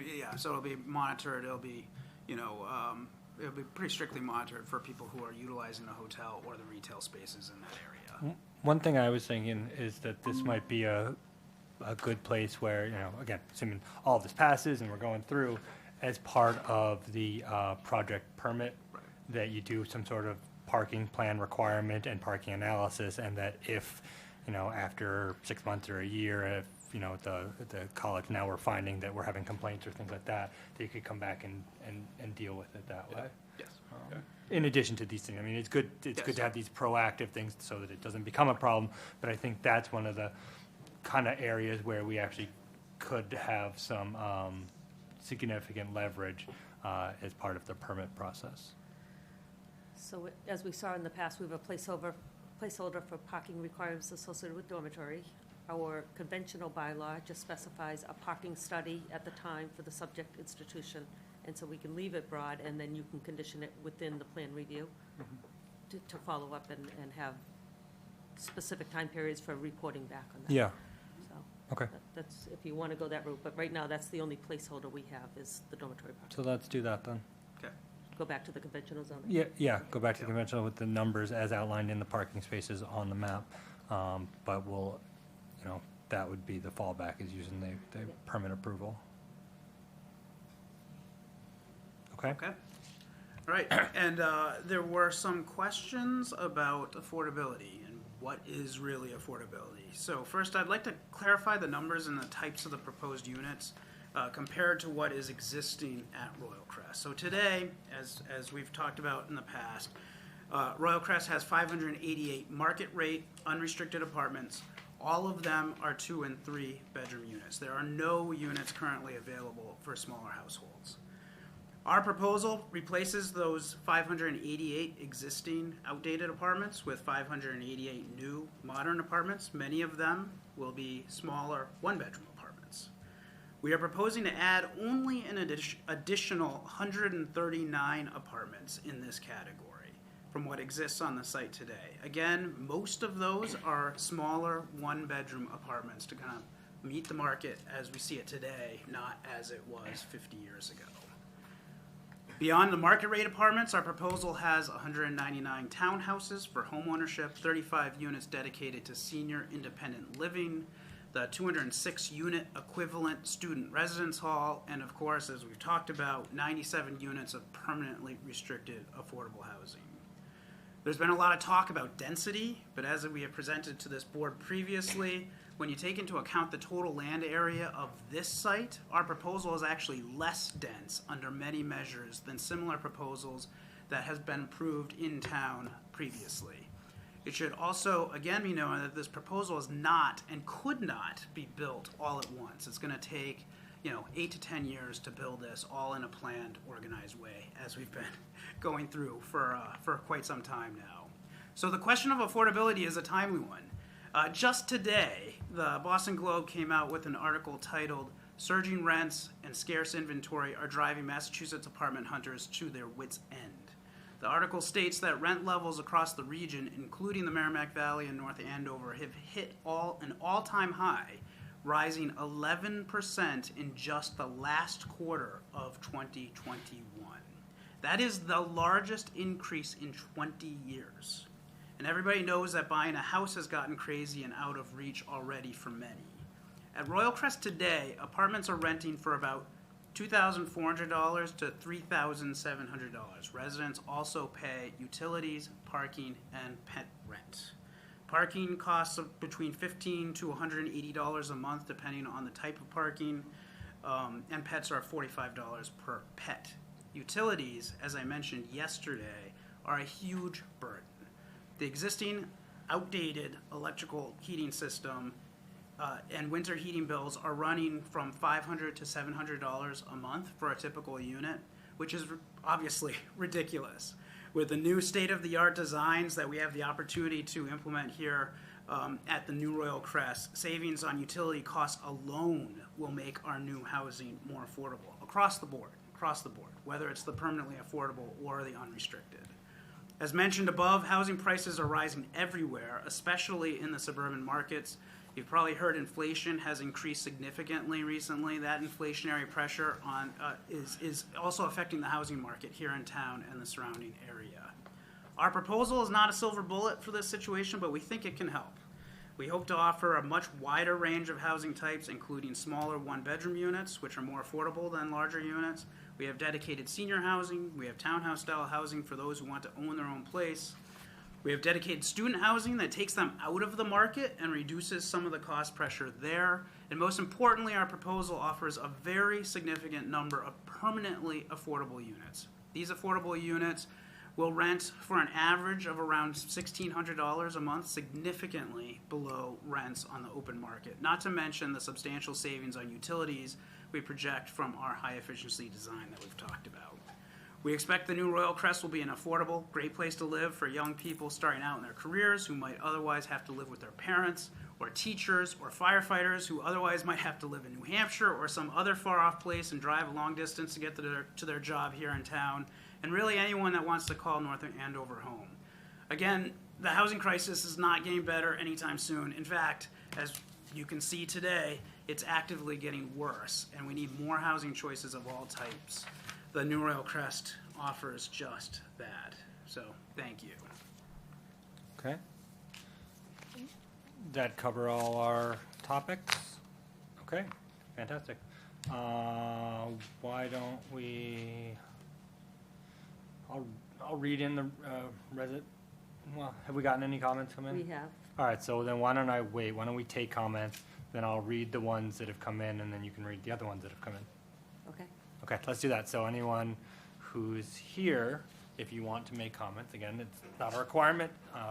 If you'd like to make any comments or questions, you can do so now, and then we'll read into the record any comments that have come in via email. Also, board members, if you have any questions or comments, please feel free to just let me know.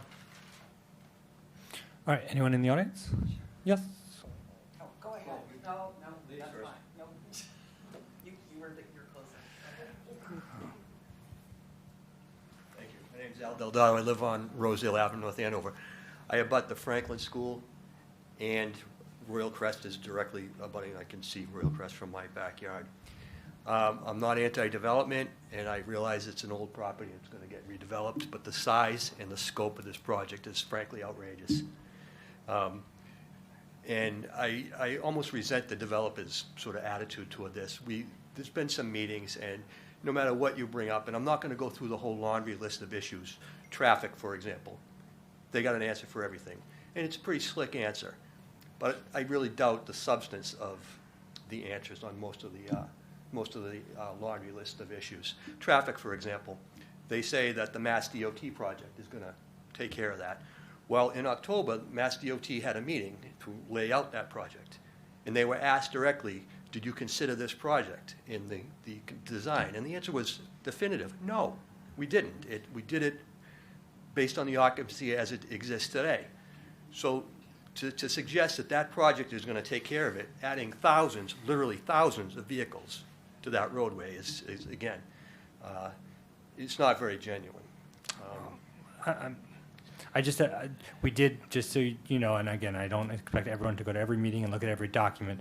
We did have long discussions, and we do agree that, traffic is one of the big concerns, but we did have peer-reviewed studies of that and what that would entail. I don't doubt it, Mr. Chair, but I think time will tell. And Agreed. It would stink to be wrong in this situation. Fair enough. So, and on the subject meeting, the developers are going to tell you they had dozens of meetings.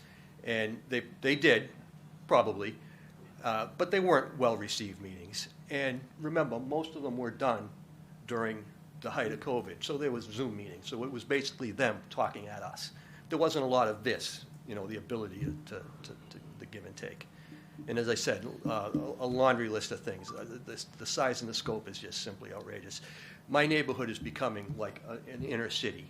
And not to disparage inner cities. What I mean by that is a lot of noise, late night noise, and it's largely Merrimack College students. When they started being housed at Royal Crest, it would begin when the nice weather began, and it would go away when the students went home in May, and then in August when the students were back, again, it got very noisy. And APD is great, you call them, they'll move the kids along, but it's just a quality of life issue.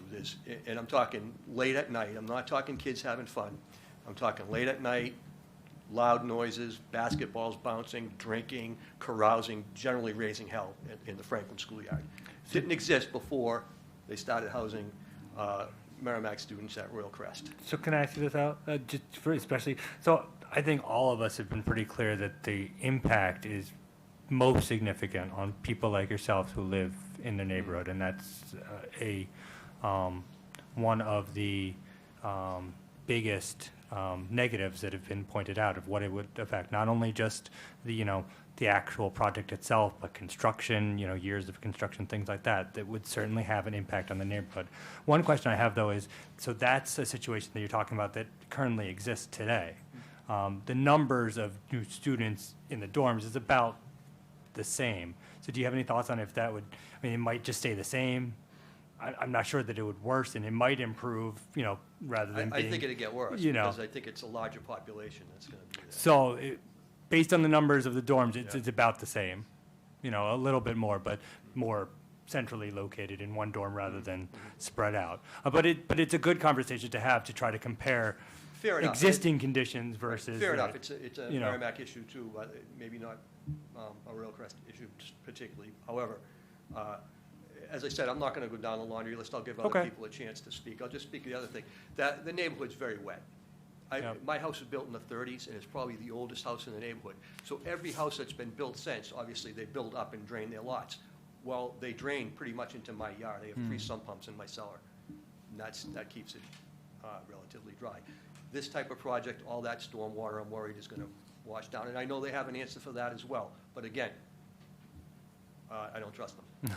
Fair enough, and you don't have to, and you don't have to agree. I can only tell you that those are things that we've tried to address here and tried to ask difficult questions, and different members of the board have different expertises that we've tried to drill down. It may never satisfy you, which is okay. We don't have all the answers, but at least I can say we've asked the questions. Okay. Thank you. We appreciate the comments. Thanks.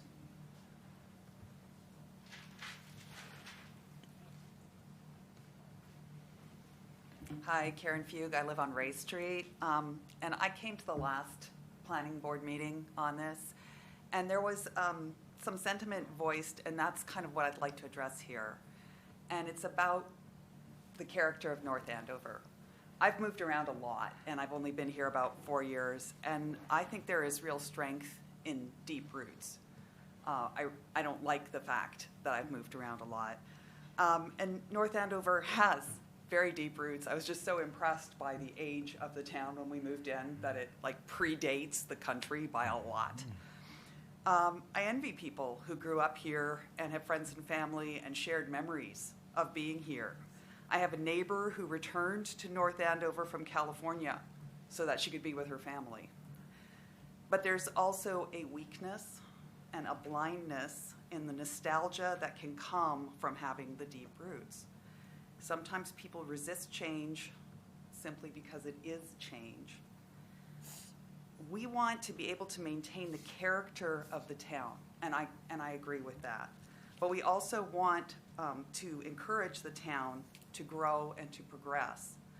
If we grow in size, but we do not change and do not adapt, then we cannot progress. So we need to keep North Andover current, but also to lead in terms of getting ahead of problematic issues that loom in the future, not just of this town or of this country, but of the entire world. And the most pressing existential problem we face right now is climate change.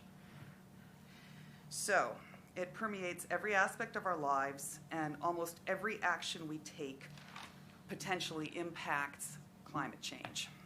The Royal Crest development takes account of and addresses a myriad of issues that impact climate change. It does so in a positive fashion by creating a community that is denser, and I understand that that's a point of contention, especially for people who live near. But the goal of using less land for an inevitable population growth is a good goal. It creates a walkable community with public transit, which allows for fewer vehicles, okay? Decreasing transportation emissions. That transportation is a major source of greenhouse gas emissions, which contribute to climate change. It improves infrastructure for the buildings to make them more ecological, to make them more energy efficient, to make them more water efficient. It improves the grounds for better drainage and improves the usability of green space, creating rain gardens. So that's intended to address that question of drainage. And it creates affordable housing for a variety of incomes and ages. The redevelopment distills many of the best ideas for a densely populated, livable community. Large single-family homes that are placed on acre-sized lots are out of reach for many people, especially young professionals just starting careers and families. If we want to keep North Andover vibrant, we need to encourage growth through this young population. I would advocate that we not allow nostalgia for the North Andover that was to interfere with growth towards the possibility and promise of the North Andover of the future. Thank you, Karen.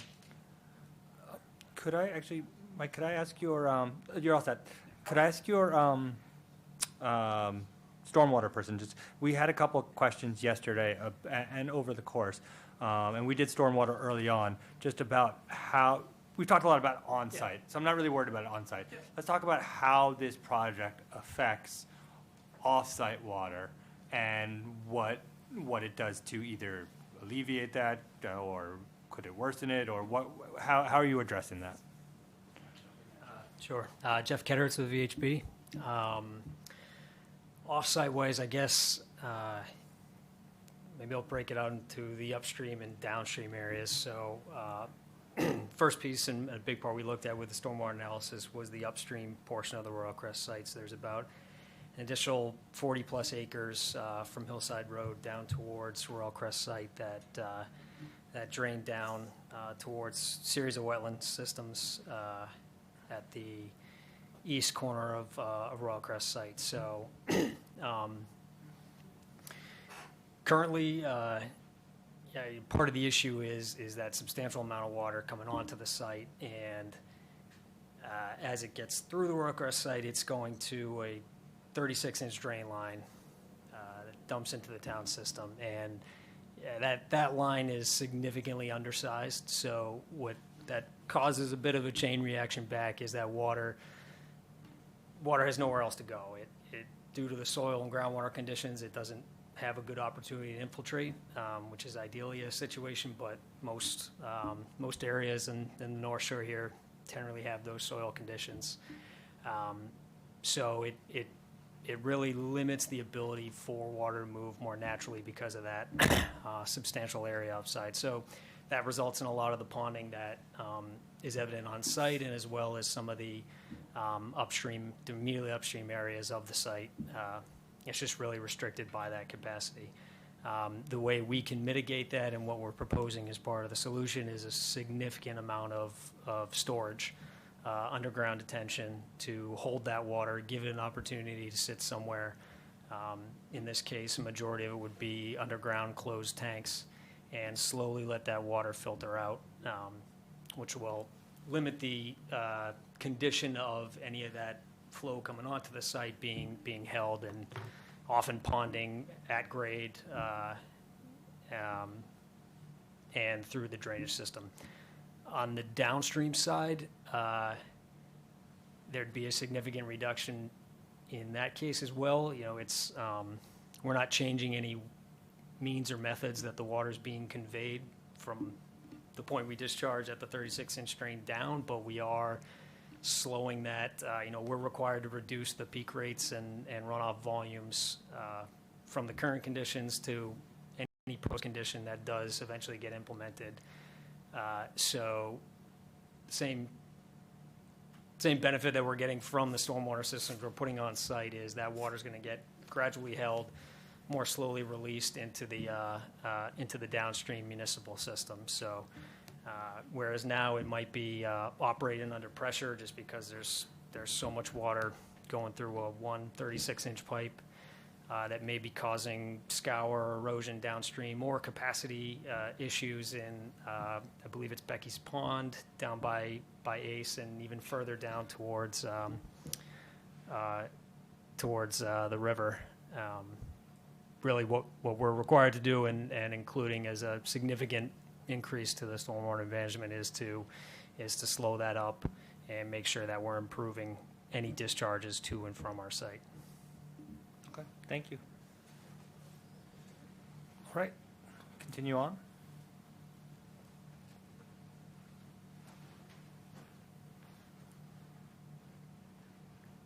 George Kaler, 41 Quail Run.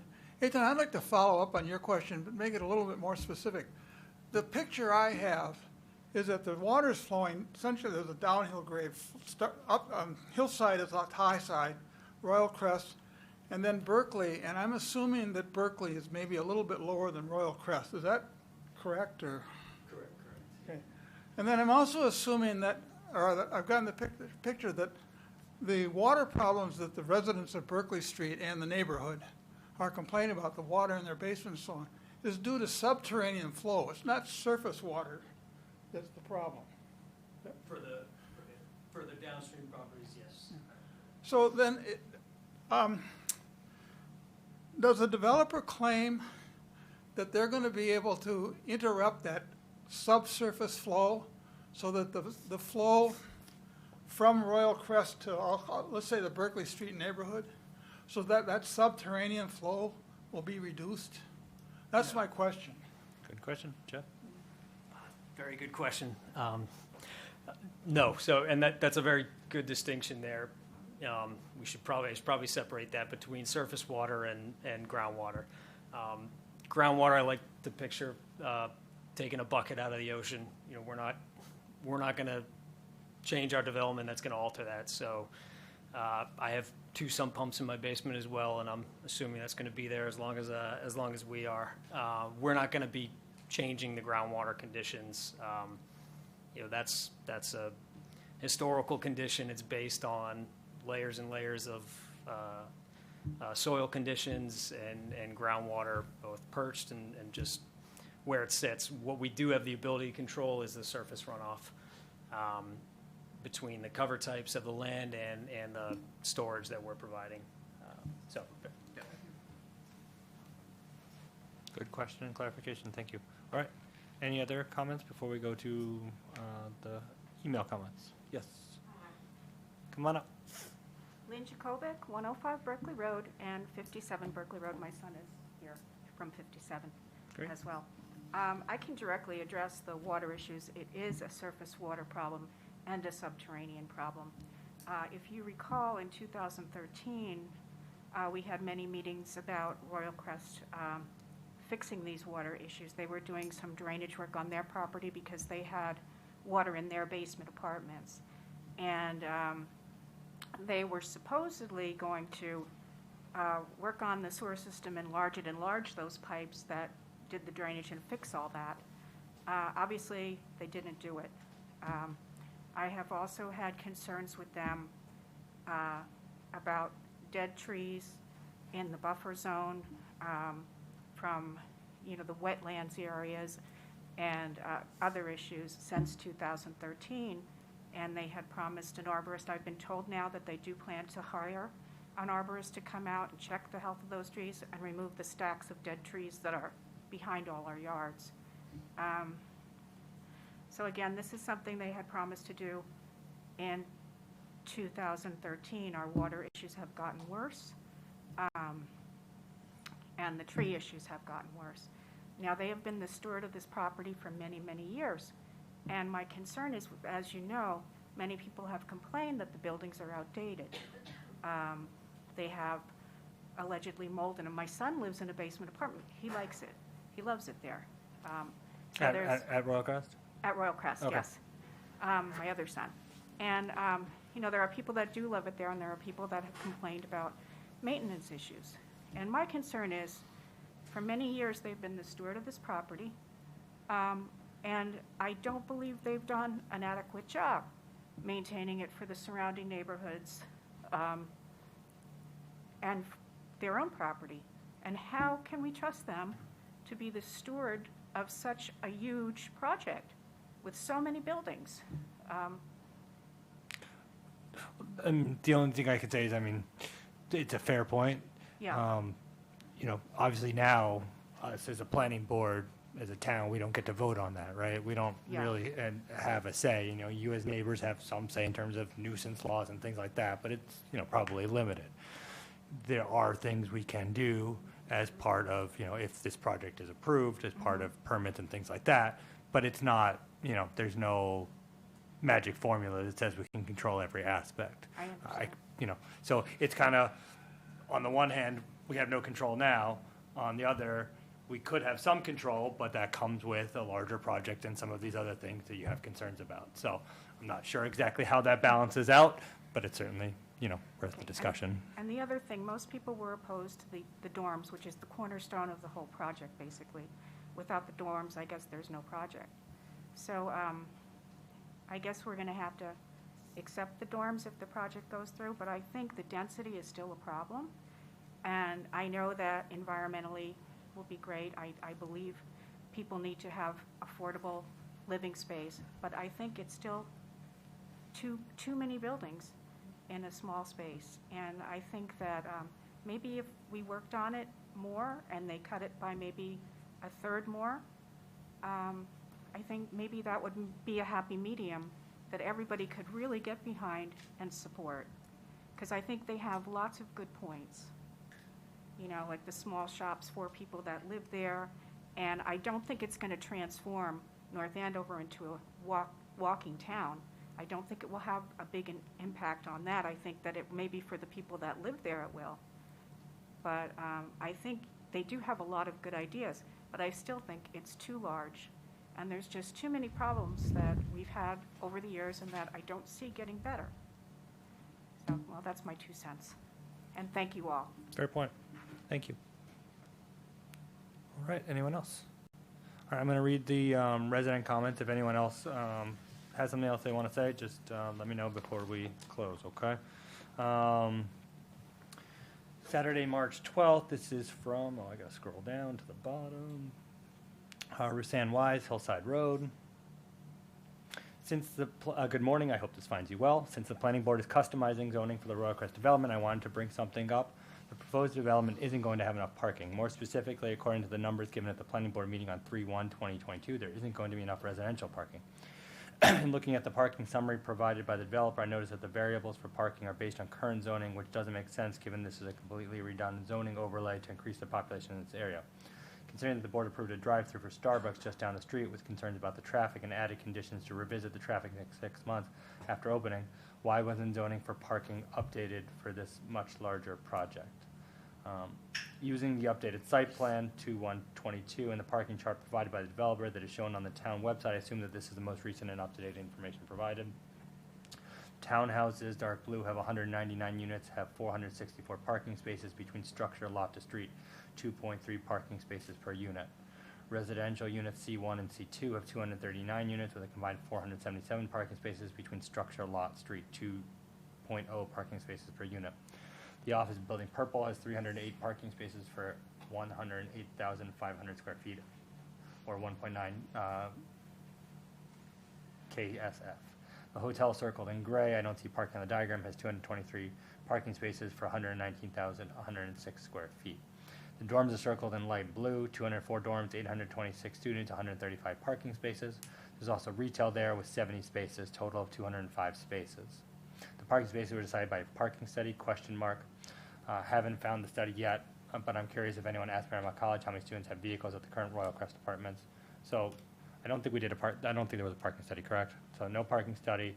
Asked Merrimack how many students have vehicles. Yes, we did talk about that. I don't have the number offhand. I remember it was like I think it was 35%. 35% is the number I remember, approximate. Merrimack College leases apartments, and according to the representative at the 3/122 meeting, they currently house 1,000 students there. If only 300% of them have vehicles, that's 300 vehicles. The parking area is going to be permitted. Not every student is going to pay the yearly fee if they can find parking elsewhere. Even with shuttles, the retail location there may have an issue with parking. Does this spill into the other parking areas, hotel, townhouses? Finally, the area circled in red. From what I see of the images information provided over the past year, the area circled in red are buildings D1, D2, E1, E2, F1, F2, F3. I keep wanting to say you suck my battleship, sorry. G1 and G2 in yellow also.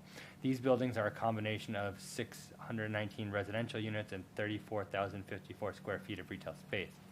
Combined, there are 974 parking spaces, 858 lot or structure, 116th Street. That initially looks okay until you see in the parking summary that 197 residential units don't have parking. That is more than 30% of the residential units in that area that aren't supposed to have vehicles according to this chart. In the parking summary, 804 of the 974 parking spaces are allotted for the residential units of the buildings circled in red.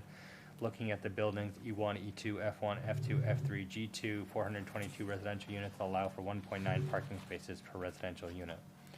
The parking summary states that the D1 and D2 share parkings with buildings E, F, G. G1, which is 55 plus, shares parking with G also, but G1 is only expected to use 9 on-street parking spaces. Question.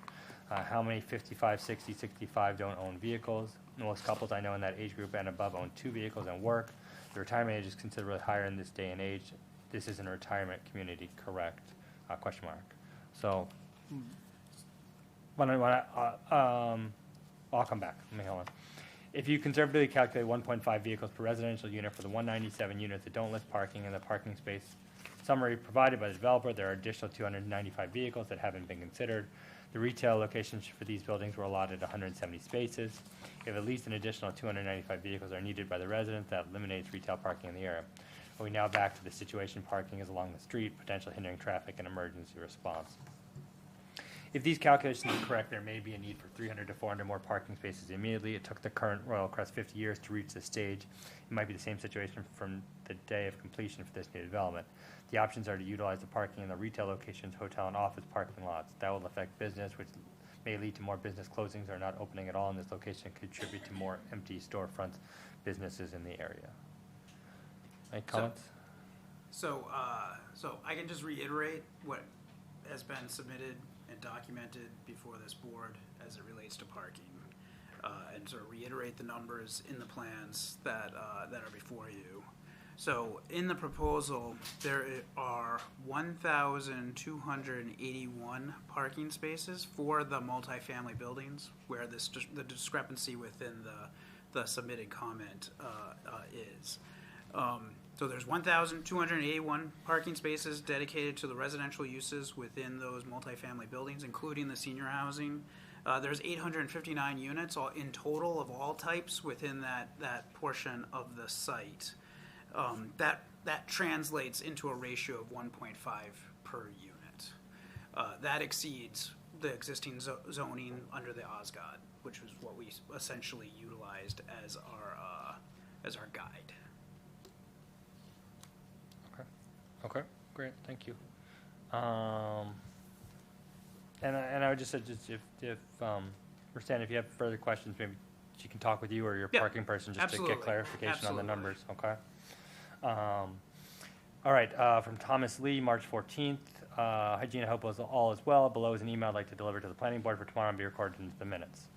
Planning board members, my name is Thomas Lee, and I live at 96 Woodcrest Drive. I'm ready to urge the North Andover Planning Board to support and recommend warrant Article 19. I don't know if we have a number yet, but which amends the zoning bylaw to create a mixed-use overlay district that will allow for multifamily housing and mixed-use development in the Royal Crest Estates property.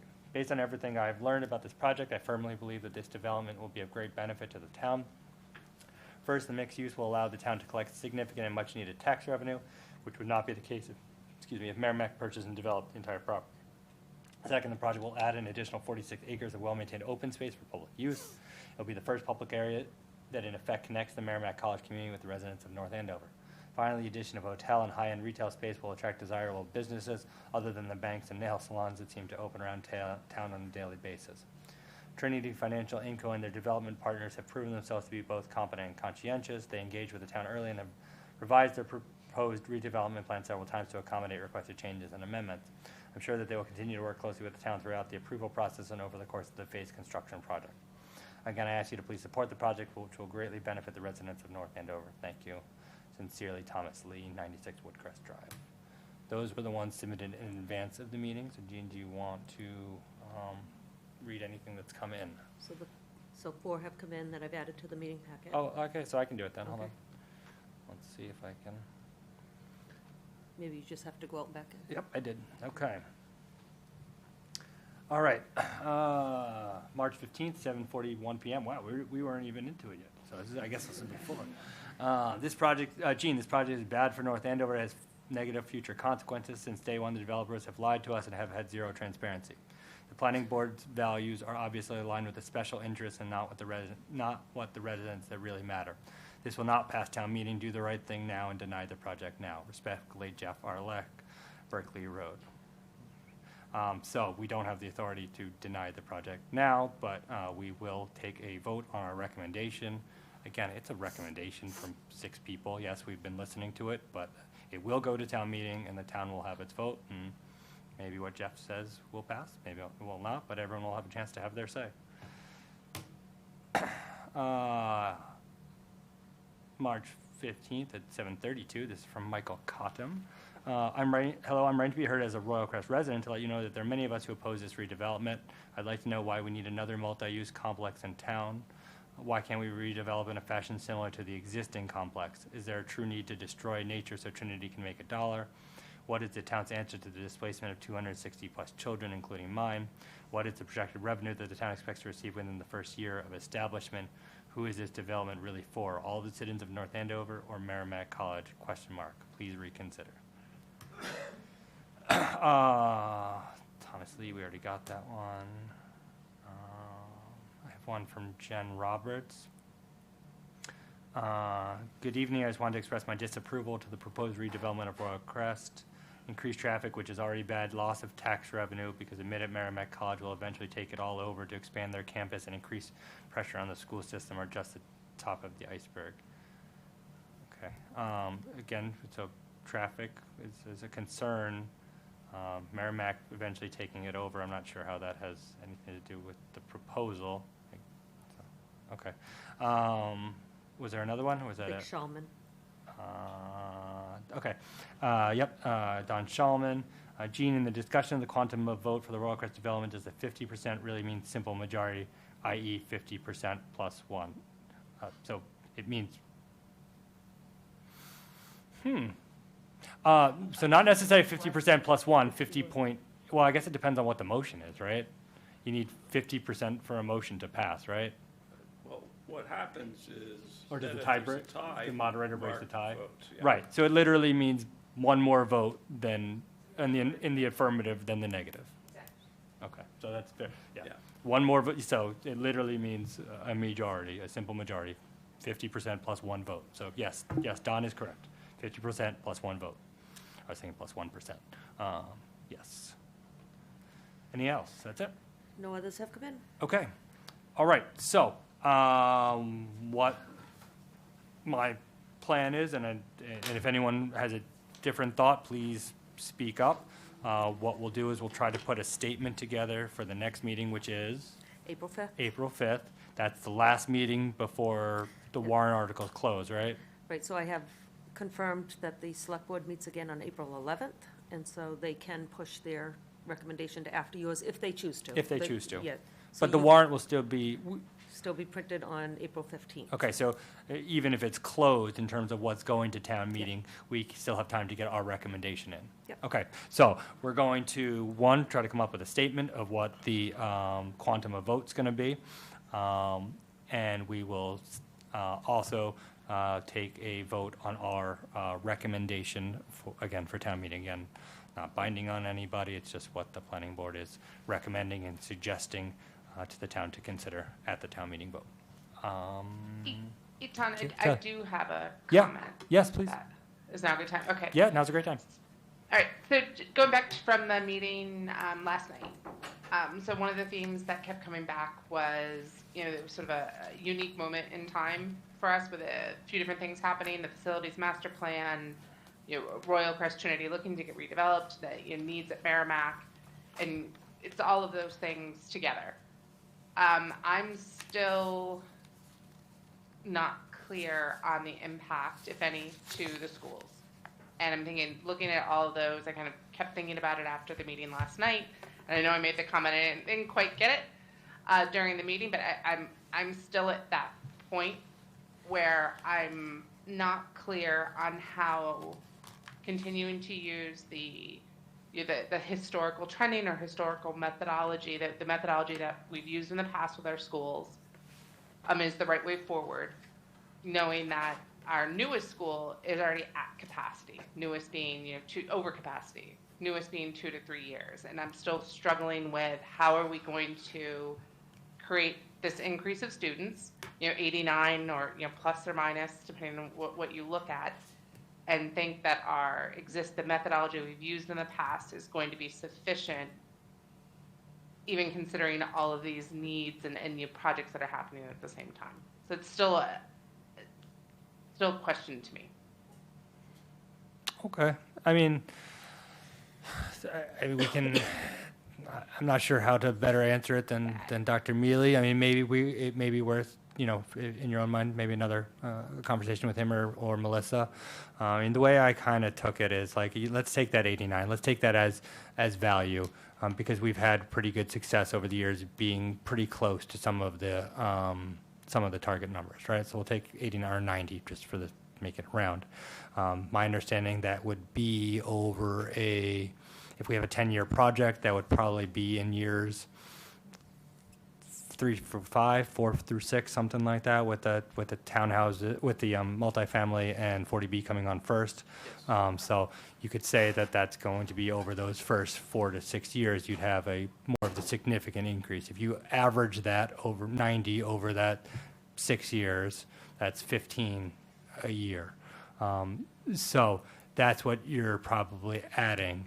And then, so if the numerical trend over the past 20 years continues, maybe you're adding a little bit more in that, and then you're getting zeros at the end. So I think that's why they're saying, you can still look at that, because the last 3 or 4 years, the numbers have been going down, right? But it's hard to, you don't want to take it over the last 4 years, because then you're just looking at a downward. And if you take But we also have to be clear, we're not starting in a good place, right? It's not assuming that our schools are right size now. They're not. Right, our newest school is at capacity. They have waivers for the capacity of some of the classes. But right, We're not starting in a good place. But we're And also kind of not keeping with that theme of looking at all of these things together. right. But we're also not doing nothing at the interim, right? If this doesn't happen or doesn't happen, the facilities master plan is happening. So I mean, I think those things are accounted for, and even the additional numbers, if you add them, seem to be, at least from what they said, accounted for. I mean, that was kind of my big takeaway, was it was at least accounted for to an extent. I mean, obviously, when you forecast the future. Right. There's a certain level of uncertainty. I mean, you don't know for sure. But I agree with Kelly. I think they were winging it. I mean, some of the stuff was not, like, Kelly, what you said is, if you do a bottoms-up thing, what you do is you look at the condition of every single school today, and you figure out what the impact is. And maybe they've done it someplace, but they didn't show it last night. Yeah, and that I know for facts. My daughter's in one of the newest school. Teachers meet in closets. They have shower curtains in rooms to create space. There's more issues there. We're not in a good space now. Right, but that's, I mean, again, we haven't really dove into the facilities master plan here. And, I mean, the other thing we have to be cognizant about is that we have to be very careful about how there's enough on the table here to how we decide, but we really aren't allowed legally to decide things based on impacts of adding new children to our school. That's not actually a legal reason to deny something, but it is relevant in terms of is our fiscal analysis correct? Do we have to worry about additional fiscal impact? So, I mean, I think that's where we have to consider it.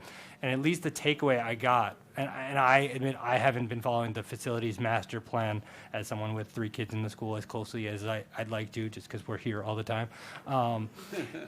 But the sense I got, at least from talking to the town manager and talking to Assistant Superintendent Mealy, is that they feel like they have the solutions to the problems you're dealing with, or at least plans for them, and can incorporate additional. That's at least the takeaways I got from when I did look at the plans and the order of the plans and which schools they're, attacking with the middle school and I believe it's, Atkinson and Kittredge. Those are the kind of the first things in the ABECC. I know they have plans for it. And to be honest, I think they're probably in a better position to evaluate that. And so, I mean, we can certainly take it with a grain of salt and factor it into our consideration of the fiscal impacts. But I'm not sure that I know a better way to do the analysis. But even if we cushion it and say, okay, maybe it's not going to be 35, maybe it's going to be 40 or 45, the sense I got was that if you average that out over years and into different schools and things like that, that they had adequate plans for that. That was the takeaway I got. Yeah. So I don't know, maybe another discussion with them, or just to formalize that there is capacity, even if these numbers are exceeded. But again, they were pretty confident that the numbers that suggested, even the 90, that they could deal with it within the framework of the facilities master plan. Not within the framework of what's current, but in the framework of the plan as proposed. So I think that's the key distinction. It's not, if we took 90 kids today and just put them in right today, I think, yeah, there's a big concern. But if you factor into it on the timetable of the facilities master plan, my takeaway from what the town manager and the assistant superintendent was saying was that was accounted for and acceptable. I mean, and then you add in the mitigation from the development agreement and the tax revenues and stuff like that, that gives you added potential to deal with issues. Obviously not a new school, but enough to deal with smaller issues. That's my takeaway. I don't know there's a solid, hey, we can predict the future, but it to me at least, my concerns that the kind of John and Peter raised of, is this a tipping point, were answered that it's not.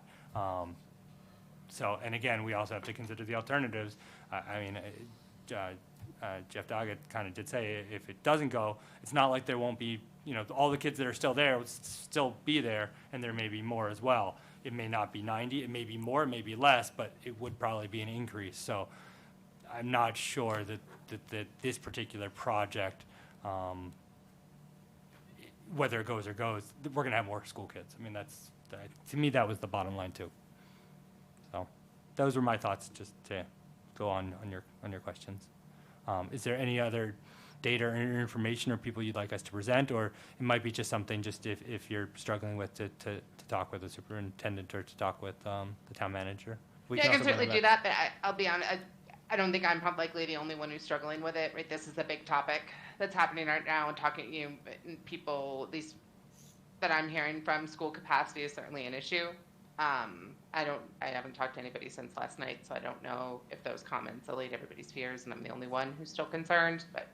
So let's keep it as an open thing, and maybe we can just have one more go around with it next time, just to see if we can wrap up any additional comments. It seemed to me that we're going to have an increase in school children. It seems one way or the other, and as long as we have the facilities master plan, it seems like that they were able to deal with that. Other board members with questions or comments before we retire for the evening? Okay, so let's continue this until April 5th. Yes? Yes. Okay. Can I get a motion to approve the minutes from the March 1st, 2022 meeting? So moved. Motion made. Can I get a second?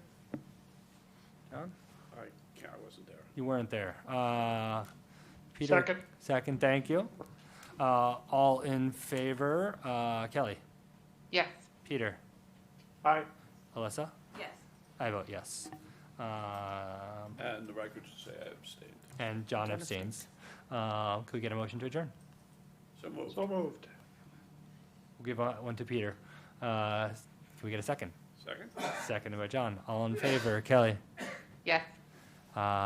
Peter? Aye. Alyssa? Yes. John? Yes. Yes. Thank you, everyone. Okay. Thank you.